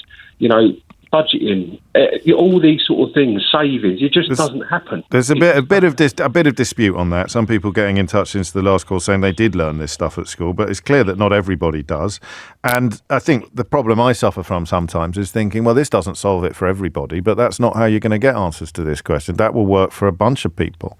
That will work, and it won't work for everybody, but it works for a bunch of people, and that means things are better than they were before we did it. But if you're not forcing kids to do, higher level sciences if they know they're not going to do it, wouldn't it take the pressure off the kids, the teachers that do teach the kids that want to do it, by letting these other kids learn a trade? Yeah, I mean, there's so many pendulums swinging now, because the other thing you think about is the kids that failed the 11 plus back in the day and were written off at 11, whereas in fact, if they'd had better teaching or different influences, they would have wanted to go down a more academic route. So that's where the snobbery kicks in, the sense that if you consign a child to a training, to a vocational trade-based training, you are somehow rendering them second class. You need to get rid of that. See, I don't agree with that. No, I don't either, but that's what society thinks. That's why the policies have changed over the years. People don't want their children to be doing jobs with their hands. They want children to be doing their jobs with their brains. Well, I tell you, I'm not a hands-on tradesman anymore, but I have been. I'm an engineer now, but there's people out there, plumbers out there, electricians, builders, earning fortunes. I know. Absolute fortunes. Tell me about it. And but we just haven't got enough of them. And that is such an obvious gap to plug, and you hear nothing about it. And you make a brilliant point. Thank you, Dan. And the big answer with Gary Stevenson, someone like you, I'm going to say, I sense you've done all right. Your boy's on his way. Yeah. Take an interest in things. If I tried to sell you a wealth tax, what would your response be? I don't really understand what it is that the wealth tax is supposed to be getting at the moment. Fair to be enough. honest with you. We both need to watch his new film. Then we need to watch the thing that dropped yesterday. You're going to look at assets, say assets over £3 million, and we're going to have a bit of all of it. Right. Okay. Well, I'm not in that boat, unfortunately, but. I don't know. I'd need to read up a lot more about it, to be honest. I don't want to make a comment if I don't understand. I respect that. If only there was more of it around. I don't want to make a comment on. I'd be out of a job if we all stopped commenting on things that we didn't understand. But as I understand it, you're looking at a tiny percentage on everything over a certain threshold. And the problem then becomes the old Steinbeck quote that I used to hit you over the head with every day back in the days before Brexit, which Dan mentioned, I think, for the first... No, we did have an earlier one, didn't we, about the opportunities open to young people being closed down. It's a Steinbeck quote that I never fully remember, but the gist of it is that there was no such thing as poverty in Dust Bowl era America. So in the Great Depression, when people were eating shoe leather, no such thing as poverty, just temporarily frustrated millionaires. It's a hugely helpful illustration of two things. Number one, the differences between the United Kingdom and the United States, the difference between a country with a welfare state and a country without one, and why people who would benefit enormously from wealth redistribution don't support it, even here, because they live in a world, an inner world, an imaginary world where they're on the receiving end of the unfair advantages. So it doesn't work so much with private schools because it's a bit too close to the bone. Someone who's never going to be able to send their children to private school is unlikely to fall for propaganda about why parents who can send their children to private school should be paying VAT on it. But in the context of a wealth tax, you could imagine being wealthy. In fact, almost all of us spend a little bit of time imagining being more wealthy than we are. Every time you buy a lottery ticket, you are imagining being more wealthy than we are. So the words wealth tax, interesting. Inheritance tax, even though hardly any of us are actually affected by it, one of the least popular taxes around. So I don't know. I don't know if it is as easy an answer as some people suggest, but I do know that it's 11:45. James O'Brien on LBC. It's 11:48. You are listening to James O'Brien on LBC. This is from Andy in Chiswick. I went to grammar school in the 70s. It was designed to produce local solicitors, GPs, accountants, not dissimilar to your school, James, barristers, consultants, legal partners, solicitors. We did woodwork, metalwork and technical drawing. I bet it doesn't happen now and hasn't for decades. A bit of division, really, on Dan's call. Some people, like Andy, recognising the wisdom of it. Some people loving it, saying it's the best call we've had in ages. And other people less so. Tom in Somerset pointing out most parents really do want their children to work with their brains rather than their hands. And one of the main reasons why tradespeople in this country at the moment are earning such decent money is because of the shortages. And so if you were to flood the market with newly qualified people, the wages would probably come down for everyone. But again, I suspect, as with the pendulum, there's probably a sweet spot, isn't there? Stephen's in Enfield. Stephen, what made you pick up the phone? Hi there, James. I'm a first-time caller, so Welcome. be gentle on me. Always, Stephen, always. My middle name. So, I think this has been going on for many years, and I think there's been a quiet storm between mental health and technology, where the eye of the storm was around COVID. And what I mean by that is I'm around 50. I went to university, had a great job straight out of university. But what I soon realised when the advent of technology started to get quicker was your employee wants more and more out of you. And I think as technology has advanced, I remember when there was a time when you send a fax over to the Far East, you wait for that fax, and you might have to wait 24 hours for that fax to come back to confirm something. Whereas I was in that process where then all of a sudden things started to speed up. And the people that have benefited from it have been big organisations. They have got more and more out of people. So what's happened here is when I came out of that environment because it was just too much. And I think it's fine when the hardest part of being in a job is middle management and lower management, because that's where everything gets delegated. Yes. If your boss wants to take a long lunch, they can, but you can't at that level. So where I'm coming from on this is that we got to a point with COVID whereby we looked and said, we can do this from home and we can have a better balance of our life. We never had that ability to be able to stop. Now, there's a new generation coming through around the same time as COVID that are realising that, well, actually, I can achieve the similar amount but off half the amount of time. But unfortunately, what you have is you have an older generation that they have only done it one way, and no one else has been able to question that until COVID came. So we've now got this storm of the eye, whereby you've got new generation coming through, and with the advent of technology, it's a paradigm shift. It's a paradigm shift in the work-life balance, and you're right. There is a generational resistance to it because, well, two reasons. Number one, it's often sponsored by people who make their money from the way things have always been done. So I think if I hadn't presented a phone-in show, I'd have underestimated the role that commercial landlords played in directing the conversation about everybody needs to get back to the office, everybody needs to get back to work. And the second bit of it is, as you say, that this might actually suit young people. What we don't know is how happy... I mean, we don't have a cohort of young people who are being allowed to work within the new paradigm because that adds to the pressures on them. They're being told, no, you can't. You'll jolly well do it like we did it when we were young, even though the opportunities aren't there and don't deliver the rewards that they used to do. But what I can tell you, though, James, is there is a generation of people who have seen both. Yes. And the ones that have seen both, they are realising that, do you know what? Me spending £300 to commute in, one, it has a massive effect on my mental health because it takes away a certain amount of money. Yeah. Me not being able to stop for lunch when I want to stop for lunch. Me being able to go and pick up my kids for an hour and then come back, and then they are realising, and that is the people of mine in your age who are realising, well, actually, what we've been trained to do all our life through the Victorian schooling system, it is no longer applicable. And when you think about it in reality, why would it be? It's over 100 years old. And the world has changed completely. So but what about the young people? What do they do instead? So you've got children, I presume, from the way that you're talking. I have a 20-year-old. Yeah. So what do they do instead? So they don't want to fit into the paradigm that we are arguably growing out of. Those of us lucky enough to have the luxury of choice, of course. Mm-hmm. But what do they do instead? I think what we have to appreciate is that just because we hear the word resilience all the time that we put on our young children, and I'm trying not to get triggered. I'm trying not to get triggered by the word resilience.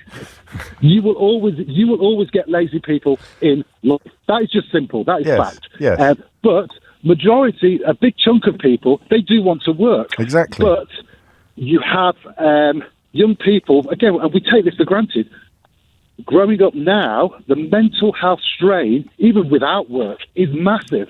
So when you put on the strain of going into an office 9 to 5, being on a packed tube where everyone's miserable, all these things will capitulate an individual even quicker than probably me or you, because we never had that when we were younger. So what I'm finding now is I have peers and friends who are 50, 55 or 40. They hate their job. Yeah. But the only issue that you have is there are two types of people in this world, and there's those two types are, you have the facility whereby, especially for young people, whereby because of your parents, you may be able to do the COVID thing and step out and have a think about it. But majority of people don't have that luxury. The luxury of choice. The luxury of choice. Exactly. So you have to survive, or you can't just stop my job because it takes a very brave person to do it, and also it's a massive risk. So, some people tend to forget. I think it depends with your background as well. A little bit, but also on your outgoing. So, people look at what they've got. This is another massive generational divide. So you might be doing a job that you hate. You might think that, it's hard to get by on a six-figure salary, as some newspapers are constantly telling us. I think with some perfect reason behind it, actually. I don't think it's as obnoxious as it can appear to a younger person. But you live according to your income. And so knocking the job on the head would mean losing the house. It would mean, complete... So people do jobs they hate because they think it's worth it. What the younger generation is looking at is, I'm not going to do a job I hate because it's not worth it. That's the big difference. That's the big difference. Yes. And they're questioning their mental health. Yes, of course they are. If you gave me the option when I was in my mid-20s to be able to work remotely, whereby I could go and I travelled. I was fortunate to travel when I was in my mid-20s. Yeah. If I could have the option of going travelling, but also working remotely, I would have grasped it at that age. So why is there such resistance to it? And I'm bringing one other thing into this. Go on. that's what the people that do understand this, and you've probably never thought about it, are the tech types. Yeah. Because that is why people are pushing AI so much, because they realise there's a threshold, and they're realising that in order to get even more, because the people that have benefited massively, the wealth in the world has grown exponentially since the advent of technology over the past 25 years. Just concentrated on a tiny number of people. And they are realising, they understand it, but then the dinosaurs, the Trumps, I was in the area of Richard Green from Arcadia. Now, they are moving on. And they're still around. Philip Green. Are moving on. Philip Green. Sorry, Philip Green. Philip Green. So they're moving on. But we have to accept that there is a generation where their mental health is very, very important to them. And why should it not be? I'm not going to argue with anything you said. In fact, I'm very impressed that you managed to get it all out in an almost uninterrupted flow. And when I say almost uninterrupted, I think in a normal place it would have been uninterrupted, but I can't help myself. It's always like a reflex action. And you covered a lot of ground we've already touched on, and you covered a lot of new ground as well. But knitting together that paradigm shift that you described means that all the old prescriptions don't work on this illness. So it might look like the old illness. It might look like, what was the UB40 song? I am the one into a number on our list. I love that song. From Birmingham. I once rented a drum kit off UB40. Did I ever tell you that story? No? All right, I won't then. You could look a little bit interested. So but this is a new malaise. The symptoms might look the same, but this is a new malaise. Probably best summed up in that thing Stephen said about doing a job that you hate. So you're sitting there, I don't like my job. So why do these young people not? Well, because you don't like your job, but it has given you this, and it has given you that, and it will give you this, and it will. So you look at the chipping away of everything from pension provisions right through to wages themselves, and you think, well, why? Why would I do a job that I hate in return for so little? The only circumstances, I know people who earn squillions of pounds a year who don't enjoy their work. I mean, I can think of two in the city. Who really don't enjoy it, and both have failed marriages behind. One of them has 3 failed marriages behind them, and they don't bring happiness into their life. But the amount of money that they earn, and again, there's people like this in Gary Stevenson's book. Actually, the amount of money that they earn is so immense they cannot conceive of living without it, and that's fine. I hate my job, but look at what it brings me. Imagine if you couldn't see what it would bring you, and you're sitting there now at 20, looking at the road ahead, or at 24. And people say, you've got to do this, you've got to do this. And they say, but why? And no one can tell you why. That's why I think it's probably right to get triggered by the word resilience most of the time. You've got to be more resilient. What do you mean by resilient? You've got to be more comfortable with the fact that you're going to have to do a job that you hate for a fraction of the rewards that your parents got for doing a job that they hated. Why? Why do I have to do that? You can't answer that question. That's why these slightly sloganish watchwords like resilience kick in. Ben sounds, I don't know, perhaps a little unkind. He writes, yes, James, you have told the drum kit story many, many times. I think the second many was probably a bit unnecessary there, Ben, and I'm certain that the capital letters are as well. I'm a human, man. I'm just an ordinary man. I only have a finite number of anecdotes. And anyway, I thought we were the generation that did recycling. James O'Brien on LBC. It is 3 minutes after 12, and maybe more than any other day, the day when the business of trying to chronicle and keep track of everything that's happening in Donald Trump's United States of America feels absolutely impossible. 2-3 stories that would ordinarily merit a lot more attention than we're giving them. But they're almost running away with each other now. Executive orders to close libraries, incredible social media posts about pardons, absolute contempt for the rule of law, deporting people that haven't had a trial, just describing them as terrorists on social media. They've been through no legal process. A judge has said you can't deport them. They've deported them anyway. I mean, where does it end? The story that drew my attention, there's a couple actually, one involving Donald Trump, one involving Benjamin Netanyahu, is about the closure of Voice of America. which is a very, very big deal. And we will be speaking to somebody who can explain why before the end of the programme today. That the Netanyahu story, which I think you file under things that he wouldn't even have dared to do if Donald Trump hadn't been rewriting the playbook in Washington so completely. He has removed the head of the domestic security agency, which has never happened before, because the intelligence chief was investigating his own aides. He needs cabinet approval for the move this week, but as we've discussed many times, the cabinet in Israel is unlikely to stand in Netanyahu's way. But it means that the head of Israel's most powerful security agency, which is investigating 2 Netanyahu advisors for allegedly receiving payments from Qatar during the Israel-Hamas war, is being removed from his post in an unprecedented fashion by the Israeli Prime Minister Benjamin Netanyahu. File that under things you won't hear on the BBC anytime soon. 5 minutes after 12 is the time. Okay, I'm going in on this.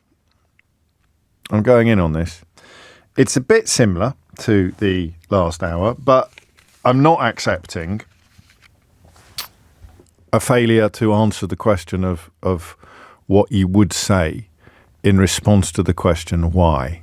Why, Dad, why? Why?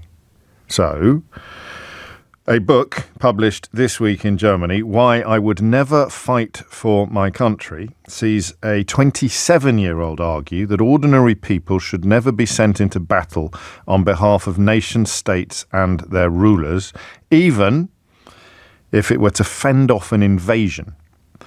An occupation by a foreign power, the author told the Financial Times, might lead to a rubbish life, I'm going to say. He used a slightly more lavatorial word. So it might lead to a rubbish life or a diminished life. And this is the sentence that really caught my eye over the weekend. But I'd rather be occupied than dead. And I'm 53. Okay, I think age might be important in this conversation. In fact, someone's just pointed out, I thought it was quite funny. Why do you keep lying about your age? He wrote, you be 53, not 40. That doesn't work, does it? Because I didn't say I'd be 40. I said you'd be 40, but I'd be 53. And that offended me. That line there offended me. I'd rather be occupied than dead. Can you see the links with the conversation in the last hour now? You see the idea of a paradigm shift. What would you go to war for? Well, to protect what I have, to protect my values and my family and my people. But how much do you have? Especially if you're 20 and you haven't got a family.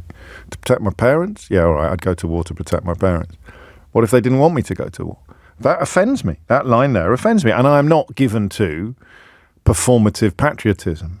I'd rather be occupied than dead. How dare you? I'm not given to that at all. I'm not, again, another word I can't say on the radio. I'm not someone who fetishizes flags. There you go. That's a nice way of describing the phrase in more common parlance. John writes, OMG, I'm 47 and I'm with him. Sorry, James. John, you should not be using OMG in that fashion at your age, honestly. That's absolutely outrageous conduct. And I remember watching a film when I was very young. I think it was called The Four Feathers. Did you see it? Did you ever see The Four Feathers? And it was about a chap who was a conscientious objector in, I think, the First World War, which was essentially a squabble between various grandchildren of Queen Victoria, who'd all ended up being kings and kaisers and emperors and tsars and whatever. But anyway, I simplify slightly. But it was not a battle between good and evil in the way that, for example, the Second World War was, or the illegal invasion of Ukraine by Vladimir Putin is and continues to be. And I was haunted by that film. Is there much you saw when you were very young that really haunts you? Don't tell. Well, you can actually. Do you remember the public information film when they all threw bricks at a train? I've got no idea why. I don't know what I was supposed to take away from the public information film where a bunch of feral kids threw bricks at a train. But I was haunted by that. I still am, frankly. There are moments on a train, if we go through a particularly leafy valley, I suddenly have a little moment of panic that a bunch of feral kids are going to appear and start. I think they won points. They throw multicoloured bricks at a moving train, and they scored points for the damage that they did to both the train and the human beings and the passengers. travelling. It may have become slightly warped and corrupted over the years, but it was definitely a public information film, and it definitely involved trains and bricks and feral kids. So I watched the Four Feathers, I think it was called, and it haunted me because I must have been 11 or 12. I was into my Commando comics. We all knew that Winston Churchill was the greatest leader that we ever had. Don't at me with all the evidence of his myriad flaws. I am aware of them, but he won. And I like any kid of that age, from my kind of background, growing up in this country, that you would imagine what you would do in the event of the Nazis somehow invading or turning up in this country. And it never crossed your mind that you wouldn't go to war. I love that idea that if you ever wondered what you would do in the events of the 1930s, then if you're living in the United States at the moment, you're finding out exactly what you would do if you'd been alive in Germany in the 1930s. 30s, crucially, not 40s. That might change the picture slightly. But this was a film about, in a way, the courage of the conscientious objector. And you got sent feathers. And I think his fiancée left him. Everybody turned on him. But philosophically, his position was pretty unassailable. He wasn't cowardly. He wasn't not going to war because of fear. He was not going to war because he thought it would be pointless. He thought it would be dangerous. Not dangerous, pointless and wrong. And it ruined his life, I think, if I've remembered the film correctly. And the reason it haunted me, as I say, is because it was so at odds with all the other information until you started studying the First World War poets, until you started studying Siegfried Sassoon and Wilfred Owen, and recognising the futility of the war that they described, the pointlessness of sacrificing thousands and thousands of lives. Think of Blackadder, the final Blackadder, sacrificing thousands and thousands of lives for a few yards. Men from almost identical backgrounds, albeit that they had grown up in different countries, killing each other for the what? For the vanity of two cousins who happened to be kings and kaisers. And that's why it haunted me, because I'd had all of my inculcation, my martial or military inculcation had been entirely Second World War based, where there's very little wiggle room. But suddenly the First World War, which until I watched that film had kind of just been an early rehearsal of the Second World War in my mind, became something completely different. Completely different. Well, maybe it wasn't even the First World War. It possibly was the Gordon Relief Expedition in Sudan, Bernard suggests. So it was set during the 1880s. Gosh, there are 7 versions of the Four Feathers, according to Lull, so who knows which one it was that I saw. But that's not the point. I may have got the wrong war. The point is, it wasn't the Second World War. So there was room for moral, ethical, philosophical nuance in a way that there simply isn't when you talk about the rise of the Nazis. And so, if you, and this is the phone in, right? It's a bit of a weird one, and I want you to think about it. You have in front of you a 27-year-old who happens in this case to be German, but for our purposes, let us say that they are British or French or Spanish or whatever you want them to be. They live in a liberal democracy for now. So I guess that's pretty close to ruling the United States out of the conversation. Pretty close, but not quite there yet. And a 27-year-old says to you these words: occupation by a foreign power might lead to a rubbish life, but I'd rather be occupied than dead. Why is he wrong? 0345 6060 973. I'd rather be occupied than dead. Now, I'll point out, because it's filed under bleeding obvious, you won't necessarily die. But there's a much better chance that you will than if you didn't go to war in the first place. So when a 27-year-old or a 20-year-old, a member of Generation Z, says to you that they would rather be occupied than dead, and therefore they will never go to war on behalf of a nation state, even in the event of an illegal invasion, and you tell them why that's wrong. Can you do it? I'm looking at the clock, 12:13. The phones start ringing. Or will they? What would you say? Why should I go to war? Let's say against Putin, if you were Ukrainian. Or against Hitler if you were German, I beg your pardon, or against Hitler if you were Polish or English or French. Why should you go to war as a young person when the argument being offered up against you is that it's better to be occupied than to be dead? In other words, I just got a massive mental image of Alexander Navalny then. Because in other words, nothing is worth dying for.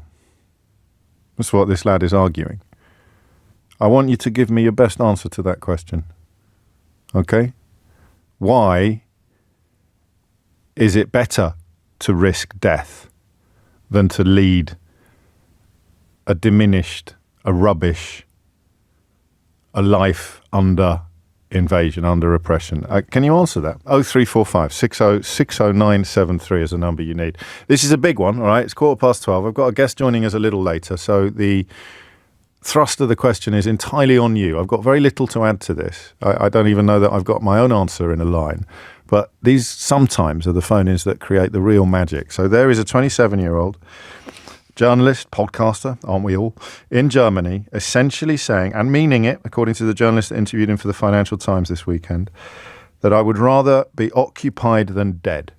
Why should he? Tell him why he should fight. 0345 6060 973 is the number you need. James O'Brien on LBC. There were so many films of the Four Feathers. It was based on a play, I presume, was it? Someone told me it was R.C. Sheriff, who also wrote Journey's End, which is an absolute classic. So there it is. There is the question. So, 27-year-old German journalist written a book in which he explains why he would not fight on behalf of any nation state. He doesn't believe any people should be sent into battle on behalf of nation states and their rulers, even to fend off an invasion. Tell him why he's wrong. Amanda is in Maidenhead to kick things off. Amanda, what would you like to say? Hello there. Hello. I'd like to ask the 27-year-old why he thinks not fighting will save his life. Shall I play the role of the 27-year-old? Yeah, go on. Okay, well, I'm thinking of what it would be like to be a Donald Trump supporter in the United States at the moment. I'm not going to be deported. I'm not going to be carted off. I'm making it quite clear that I'm happy living under the jackboot of the invader. So, good luck to everyone who isn't, but I'm fine, thanks. Yeah, but the problem is that the invader, think about history, the Nazis sent people to labour camps and worked them to death. They did. The Japanese did the same but in the Far East. But not people like me, I think he would perhaps say, would he? Well, but if Germany gets invaded by Russia, he's not going to be a Russian, is he? So he'll be one of the colonised people. And the history of colonisation is of those colonised being pretty much wiped out by the invaders. I'm struggling now to uphold my end of this bargain, but obviously I'm not talking about colonisation. I'm talking about a bit like being in Crimea in 2014 or being in Ukraine. So they come in and they take over, and as long as you bend the knee, you're fine. Yes, but I don't know that you are fine. Well, I'm telling you that I am. I'm telling you, you're doing ifs and buts. If ifs and buts were pots and pans, Amanda, there'd be no need of tinkers. So I am saying I am fine, and that's my argument. So you can say you might not be, therefore you should go and die. Well, what's the point of fighting if your only reason for me fighting is that I might die in different circumstances anyway? That works. Well, yeah, I suppose you could argue that. I mean, there are perhaps other arguments. So no, you're saying go to. No, hang on, let me get this out before it falls apart in my own mind. You're saying I should go and face almost certain death because if I don't, there is a much smaller chance that I might get killed by the same people in a different way later. I'm going to take my chances. Well, all right, and then you can watch the invading soldiers rape your daughter and your wife and your mother and your grandmother. Well, if they were doing that, obviously I'd fight them. But they're not doing that. But it was too late by then. They're not doing that in the circumstance that I'm giving. No, it was too late already because they've already invaded. Yes, I suppose so, but I just feel that if you never fight for anything, because he's do I. I feel that as well. I'm just being a really annoying undergraduate here. Your 27-year-old is assuming that if he fights, he will die, and that if he doesn't fight, he won't die, and that he will be perfectly happy living under whatever regime comes next. And that might be a mistake on his part. But Yeah, but I it think is it a might be a huge tension. mistake. It's a comparison between almost certain death at war and, under your view, probable death in peace.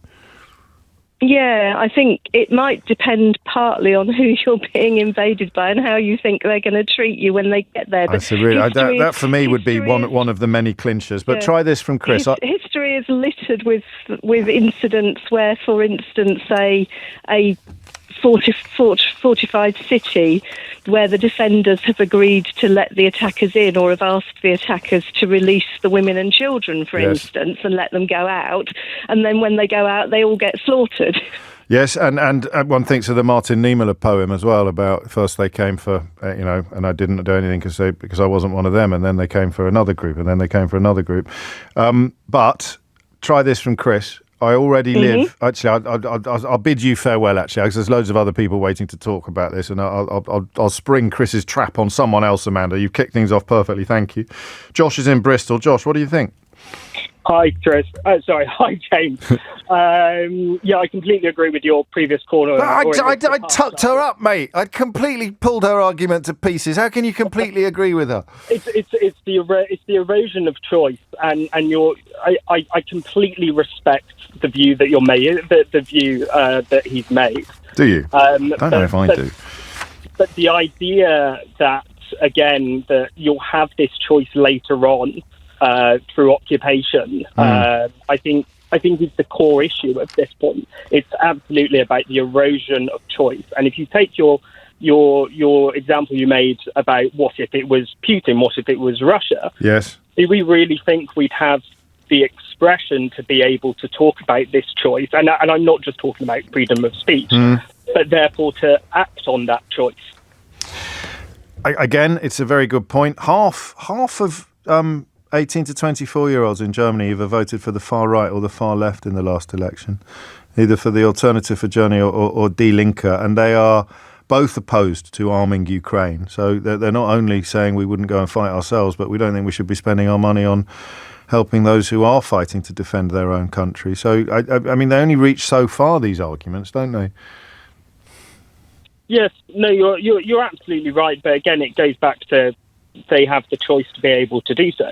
And so the irony. So what the final frame of the film would be this fella being conscripted by the invading army in order to go and get killed invading the next country along. That would be the ironic twist at the end of the story about I'm not going to fight for anybody. I'm going to be quite happy being invaded and oppressed until, of course, the invaders and oppressors, as Amanda suggested, treat you in a way that, well, it's never going to be worse than being killed unless it involves being killed. Or is it? Well, remember the line, it's better to fight, better to die standing up than to live on your knees. That's what he's challenging, isn't it? That idea. Yes, it is, and again, this is all very kind of hypothetical and what if. Well spotted. Of course it is. But it feels wrong. It feels wrong, but no one can nail down precisely why. I like this from Chris. I'm going to spring this on somebody. I already live, he writes, so I'm sorry to read this, Chris, for the record. I already live a diminished, rubbish life with little opportunity to thrive. What would I be fighting for? More of the same.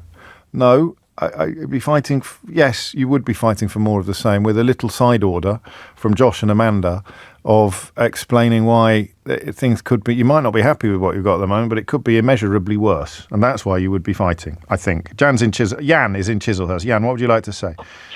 I have relived the scenario that this man said he could live under. Oh, yeah. I'm Polish. Yes. My parents came here after the war. I was born here. But in the early 70s, I went to Poland, and I witnessed exactly what happens when you allow someone to take over, where you can't speak freely in a restaurant in case someone next to you overhears your conversation. Yes. I saw a student being taken out of a police van and in the middle of the road clubbed, seriously beaten. Wow. Because he was a little bit unsteady on his feet. And it's an excuse to mug. It's mugging. They took all his money, which is what they would do. It is a dreadful system. It only works for the handful of people who are part of the regime that runs it, i.e., it worked for the police because the police got 2 or 3 times more money than anybody else. Right. They lived in separate compounds because they would have been killed if they were out in the street with everybody else. It is a regime that I couldn't possibly live under that. I mean, no freedoms of any kind. It's better than being dead. Well, no, actually, I wouldn't. I'll tell you what. It depends if you've ever been there. It's a crazy one, really, because how long would you do that before you took your own life? Listen, you can bring whatever you want to this conversation because it's not exactly following any normal parameters of radio phoning. But I mean, Poland didn't.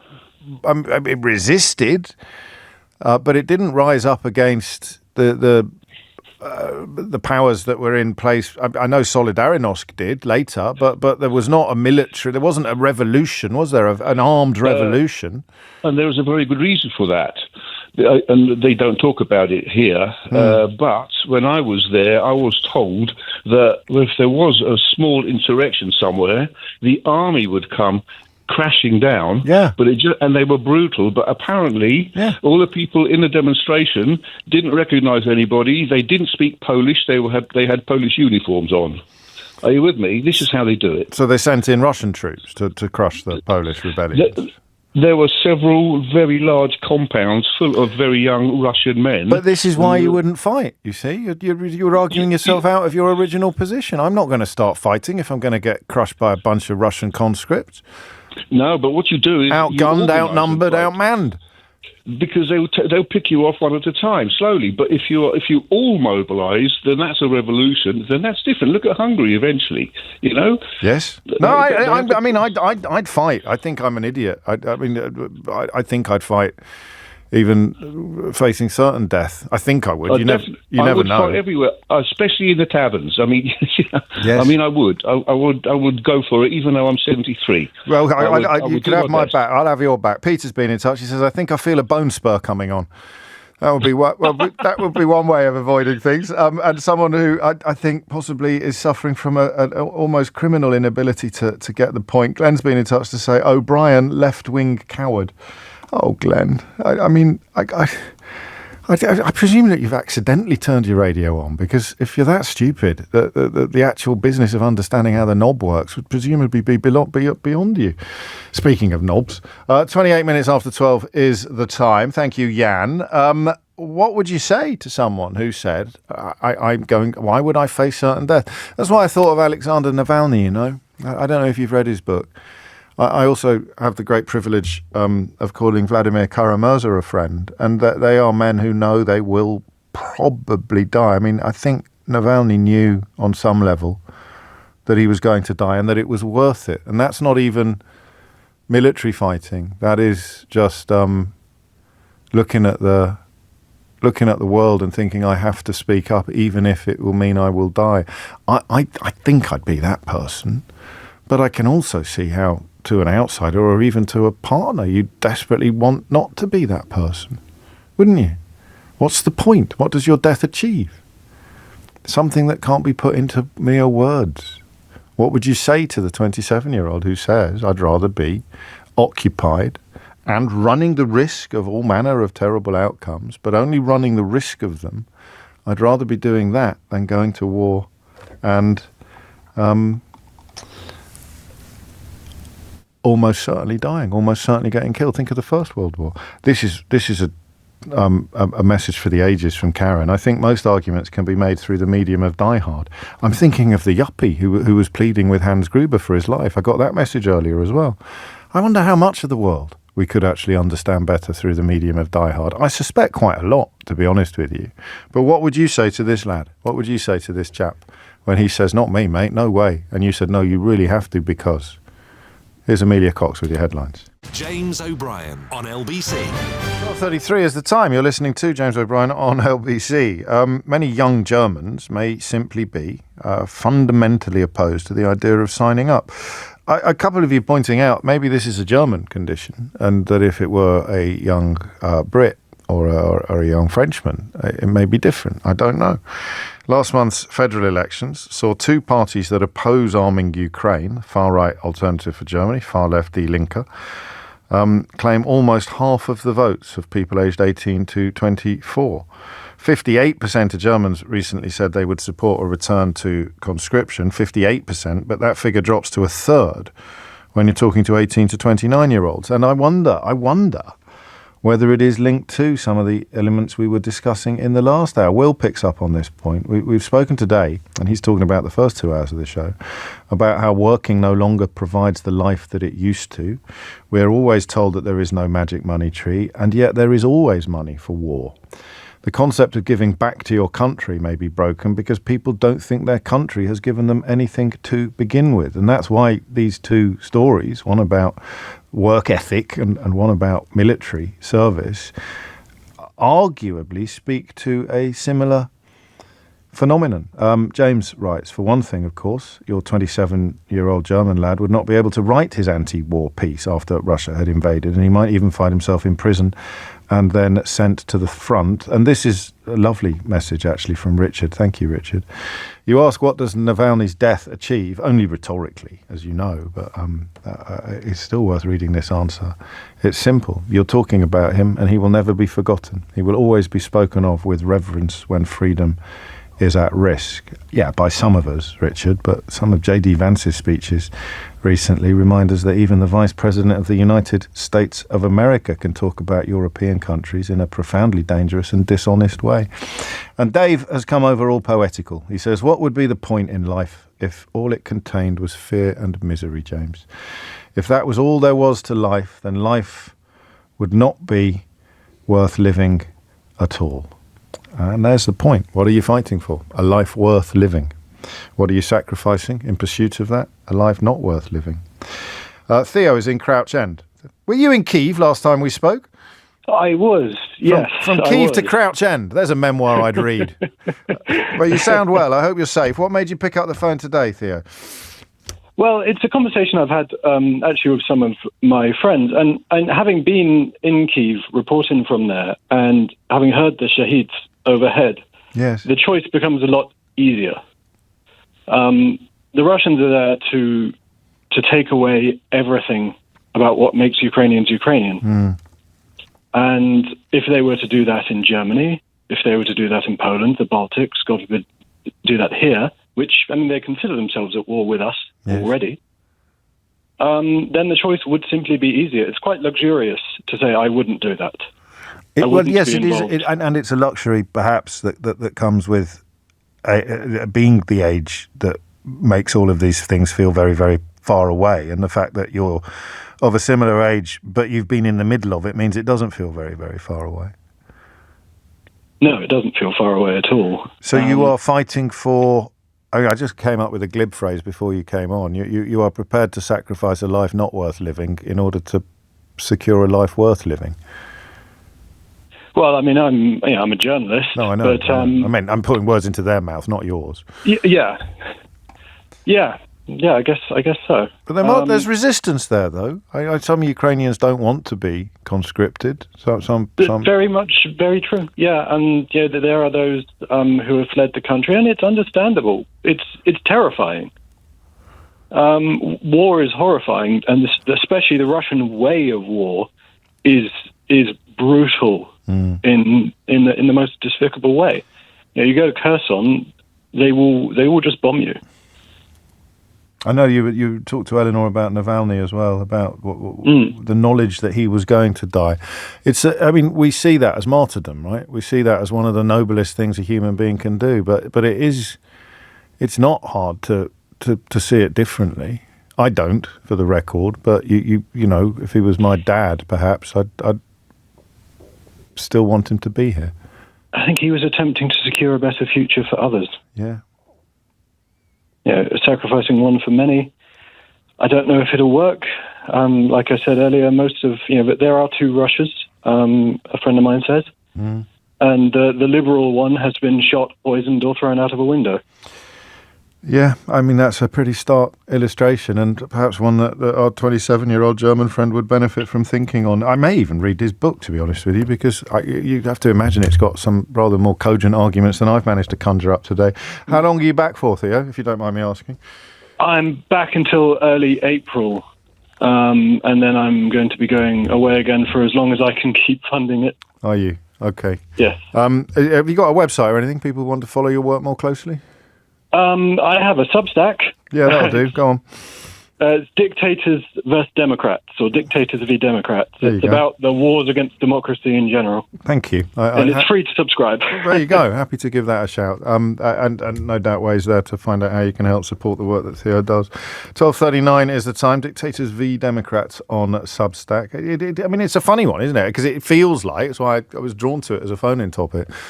It feels like a question that brooks no quibbling. Of course you have to fight, but you don't. So how would you argue that you do? That you do have to? That you have a moral duty to protect? And that what Theo just said about Alexander Navalny there, to secure a better life, a better future for people other than yourself. That's Christian. No greater love than to lay down your life for a friend. There is no greater sacrifice you can make in pursuit of the greater good than to sacrifice your own life. Versus, all right, yeah, living under occupation might be a bit cruddy, but it's better than being dead, which is not without merit as an intellectual exercise. Chris is in Aberdeen. Chris, what would you like to say? How are you, James? Very well. Well, I mean, as well as can be expected in the circumstances, Chris, but thank you for asking. Absolutely. The wee Honda Jazz is still doing fine, by the way. Say that again? The wee Honda Jazz is still doing very well. You remember the one you told me? Good. The one you helped me to buy. So. I'm glad. Well, I'm glad to hear it. Go on. To the point. If that bloke is not really convinced by the argument that, freedom, country, patriotism, it's not something that he buys. Yes. What he might buy is the whole idea of fighting along his, free country fellowmen, as opposed to the idea of fighting for the cause of Putin, for example, being a North Korean. Because obviously, ultimately, this is what's going to happen to you when Putin conquers your country. This is what's going to happen. He's going to conscript you, and you're going to end up in an army fighting some another free nation. That's what's happened to Poles back in '68 when we had to invade Czechoslovakia, when there was a Prague Spring. Yes. Remember? Yes. And that's what's going to happen to them. One thing that occurs to me, and I don't know if you can help with this, the ways in which East Germans now are a lot more sympathetic to the far right, as if the people who did live under the yoke of Soviet oppression were not seeing the world as we see it. In East Germany, I know you're Polish originally, and people in Poland grew up under the yoke of Soviet oppression as well, and shrugged it off in the end, and threw it off. But there is something in the fact that people who grew up in East Germany don't feel the inviolate nature of liberal democracy in the way that those of us who grew up in liberal democracies do. So that's chicken and egg, I think, isn't it?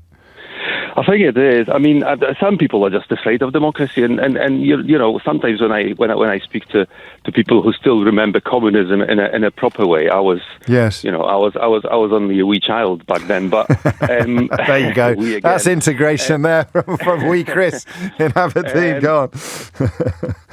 but they tend to say like, oh, the communism wasn't so bad. After all, we all had work, and we all had this, and we all had that, and because everything was being provided for you, it may not have been great. But at least you had a job, you had your small flat, and everything was fine. So I struggle with that one myself, because I always question them on, look how great Poland looks, for example, at the moment. How can you even try to compare it to what we were like during the communism era? Not to mention the fact that everything, half of what we produce had to be sent to Russia or Soviet Union back then, because this is basically what they were. I suppose, they were supposed to do. I mean, the only thing that makes this interesting is the fact that this 27-year-old, albeit that he identifies as a Marxist, has grown up in a liberal democracy. Because if you'd excuse me, if you'd grown up in the opposite, then you'd have been brainwashed. They'd have had full control of, the media outlets, and you wouldn't have been able to develop the thinking that you've developed.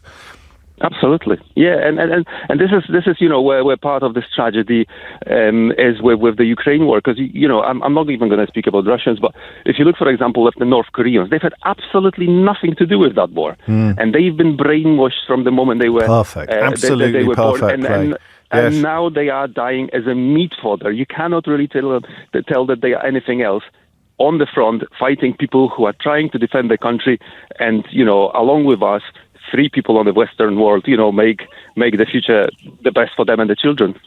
And to tie it back to Ukraine, the statistics support your arguments. And I haven't checked these numbers, but there's no reason why anyone would fib to me. If you use Ukraine as an example, then going to war doesn't mean certain death or even likely death. About 100,000 Ukrainians have died during the war. The army currently has over 1 million personnel. So per year, the chances of death look at around 3.5%. 3 million Ukrainians live under Russian occupation. 20,000 Ukrainian children have been taken from their families and sent to Russia. So you have a 3.5% chance of death fighting, or a 1% chance that your children will be taken from you and deported to Russia. So you would. I think you would. I think almost all of us would fight for that. But not all of us, and 'twas ever thus. Roddy's been in touch with some health advice. He said, drink some green tea, James. I did. I literally had a gulp. I was relying on Chris to talk for long enough to let me address whatever throat-related problem it was that just ambushed me in the middle of that call. It's 12:45. James O'Brien on LBC. 47. This from a journalist friend of mine in the United States. Just for your information, I think what we saw this weekend, the flagrant disregard of court orders and the shutdown of the international broadcasting structures that they then trashed reputationally in official administration statements, takes us to a much darker place than we were in before. And you will have seen the expulsion of the South African ambassador, which was a targeted political assassination by Breitbart. Much worse to come, I suspect. But the weekend, and they always deliberately do their worst on weekends, felt like the start of the next chapter.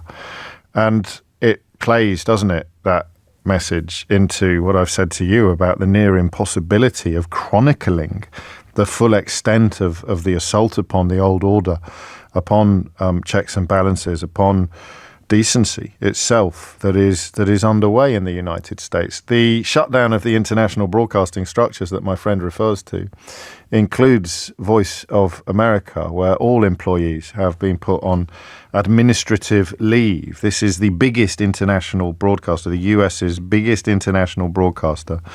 Donald Trump has ordered all full-time staff to be put on administrative leave, calling for a scaling back. And their offence is being, in his words, radical and anti-Trump. Steve Herman is the chief national correspondent at Voice of America, one of the employees informed of this decision by email on Saturday, and he joins me now. Could you give, Steve, thank you for your time, give my listeners here in the UK a quick thumbnail sketch of Voice of America and the role that it has played historically?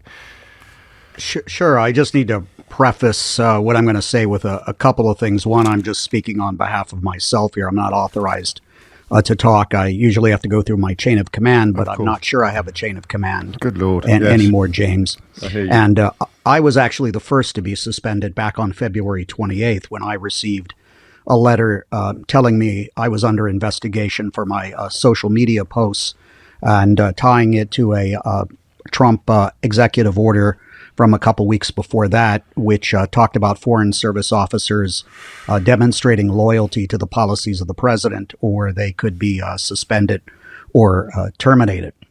As you know, VOA went on the air in the early days of World War II. We had a lot of help from the BBC, actually.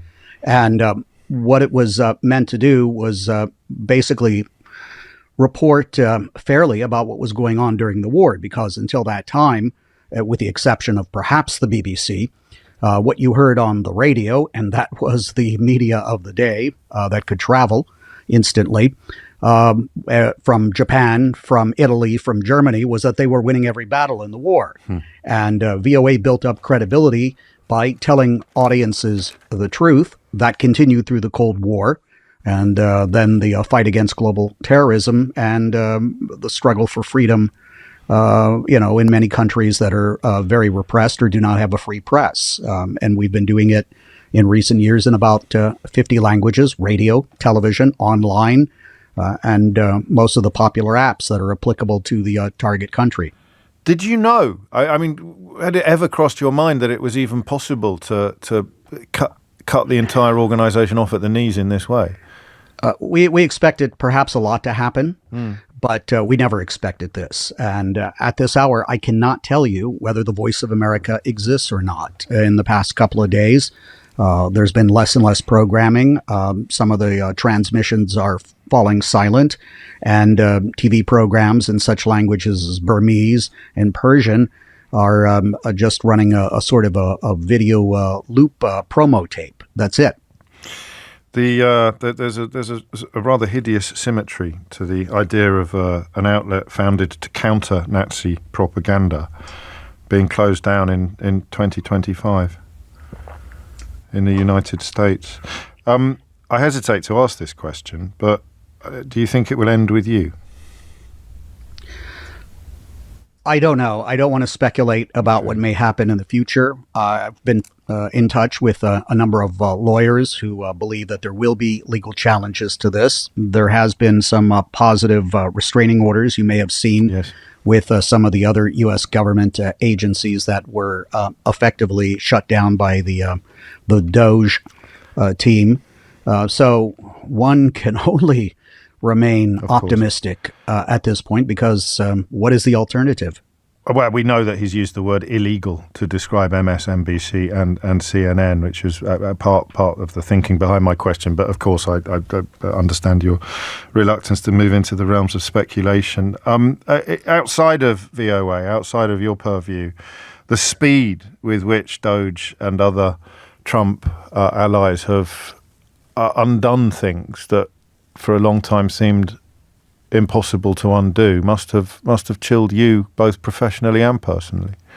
Yes, James, we were watching this happen with other agencies, and it was absolutely stunning to see what was happening and not to hear very much coming from Capitol Hill in response to it. I can tell you for decades and decades during which I've been associated with the Voice of America, we have enjoyed strong bipartisan support for our mission, for all of our language services, and for our people from both Republicans and Democrats. This has been something that's been very strongly supported on a bipartisan basis. I hope this doesn't fall under the speculative umbrella as well, but how would you describe Donald Trump's beef with VOA in particular? I've seen some of what has been said, but what do you think his problem with your organization is?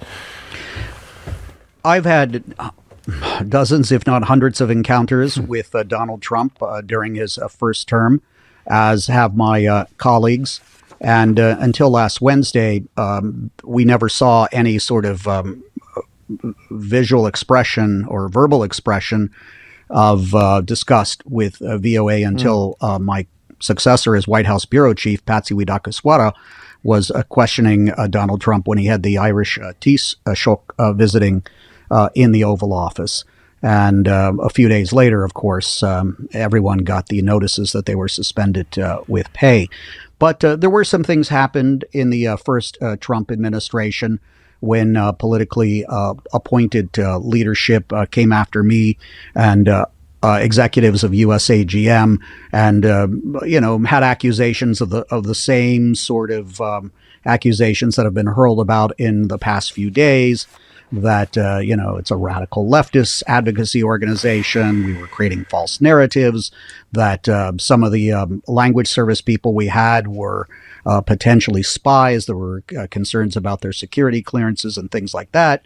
And this actually echoes back to when VOA was under assault in the mid-1950s during the red baiting era. McCarthyism. When, communism. McCarthyism.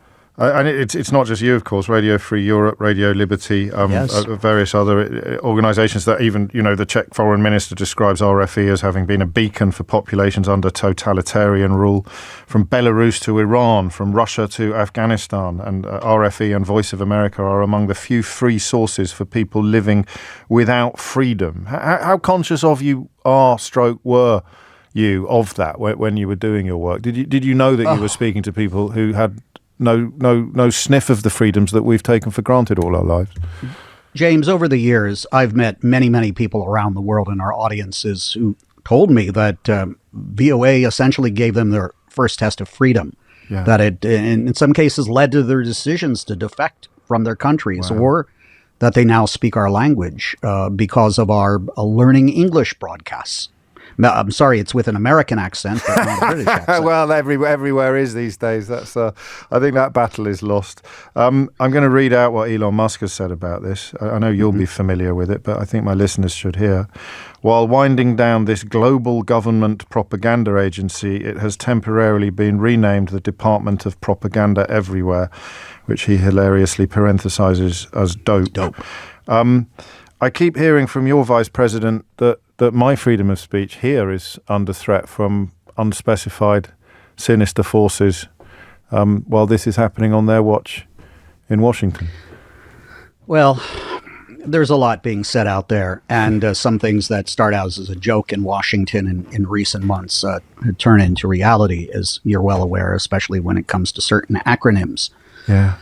All I can do, and all my colleagues can do right now, is point to the firewall that's existed for decades between us and the rest of the government that allows us to do independent journalism, and our charter, which is also a law, James. I like to say VOA is probably one of the only news operations in the world that's mandated by law to be accurate, objective, and comprehensive, not represent any single segment of American society. And we also have a mandate to present the policies of the United States clearly and effectively. That's still a law today. And right now, I'm silenced, my colleagues are silenced, and all of our broadcasts are silenced. And so we are unable to follow the charter today. Well, inevitably, Steve, you leave us with the question of why anybody would possibly want that situation to be in place, and that is where I will leave my listeners to speculate. Steve Herman, thank you, and more power to you, my friend, honestly. Thank you, James. Chief National Correspondent at Voice of America, who, as you've heard, all their employees have just been put on administrative leave, along with six other federal agencies, all of which, in this context, in this story, dedicated to providing proper news to people who would not otherwise have any access to it whatsoever. Gosh, if you missed any of today's show, you can listen back on Catch Up on Global Player, where you can also pause and rewind live radio, as well as listen to a range of podcasts, including James O'Brien Daily, the best bits of my show in 60 minutes every day. Download it now for free from your app store or head to globalplayer.com. Coming up at 4 on LBC, it's Tom Swarbrick, but now it's Sheila Fogarty. James O'Brien on LBC.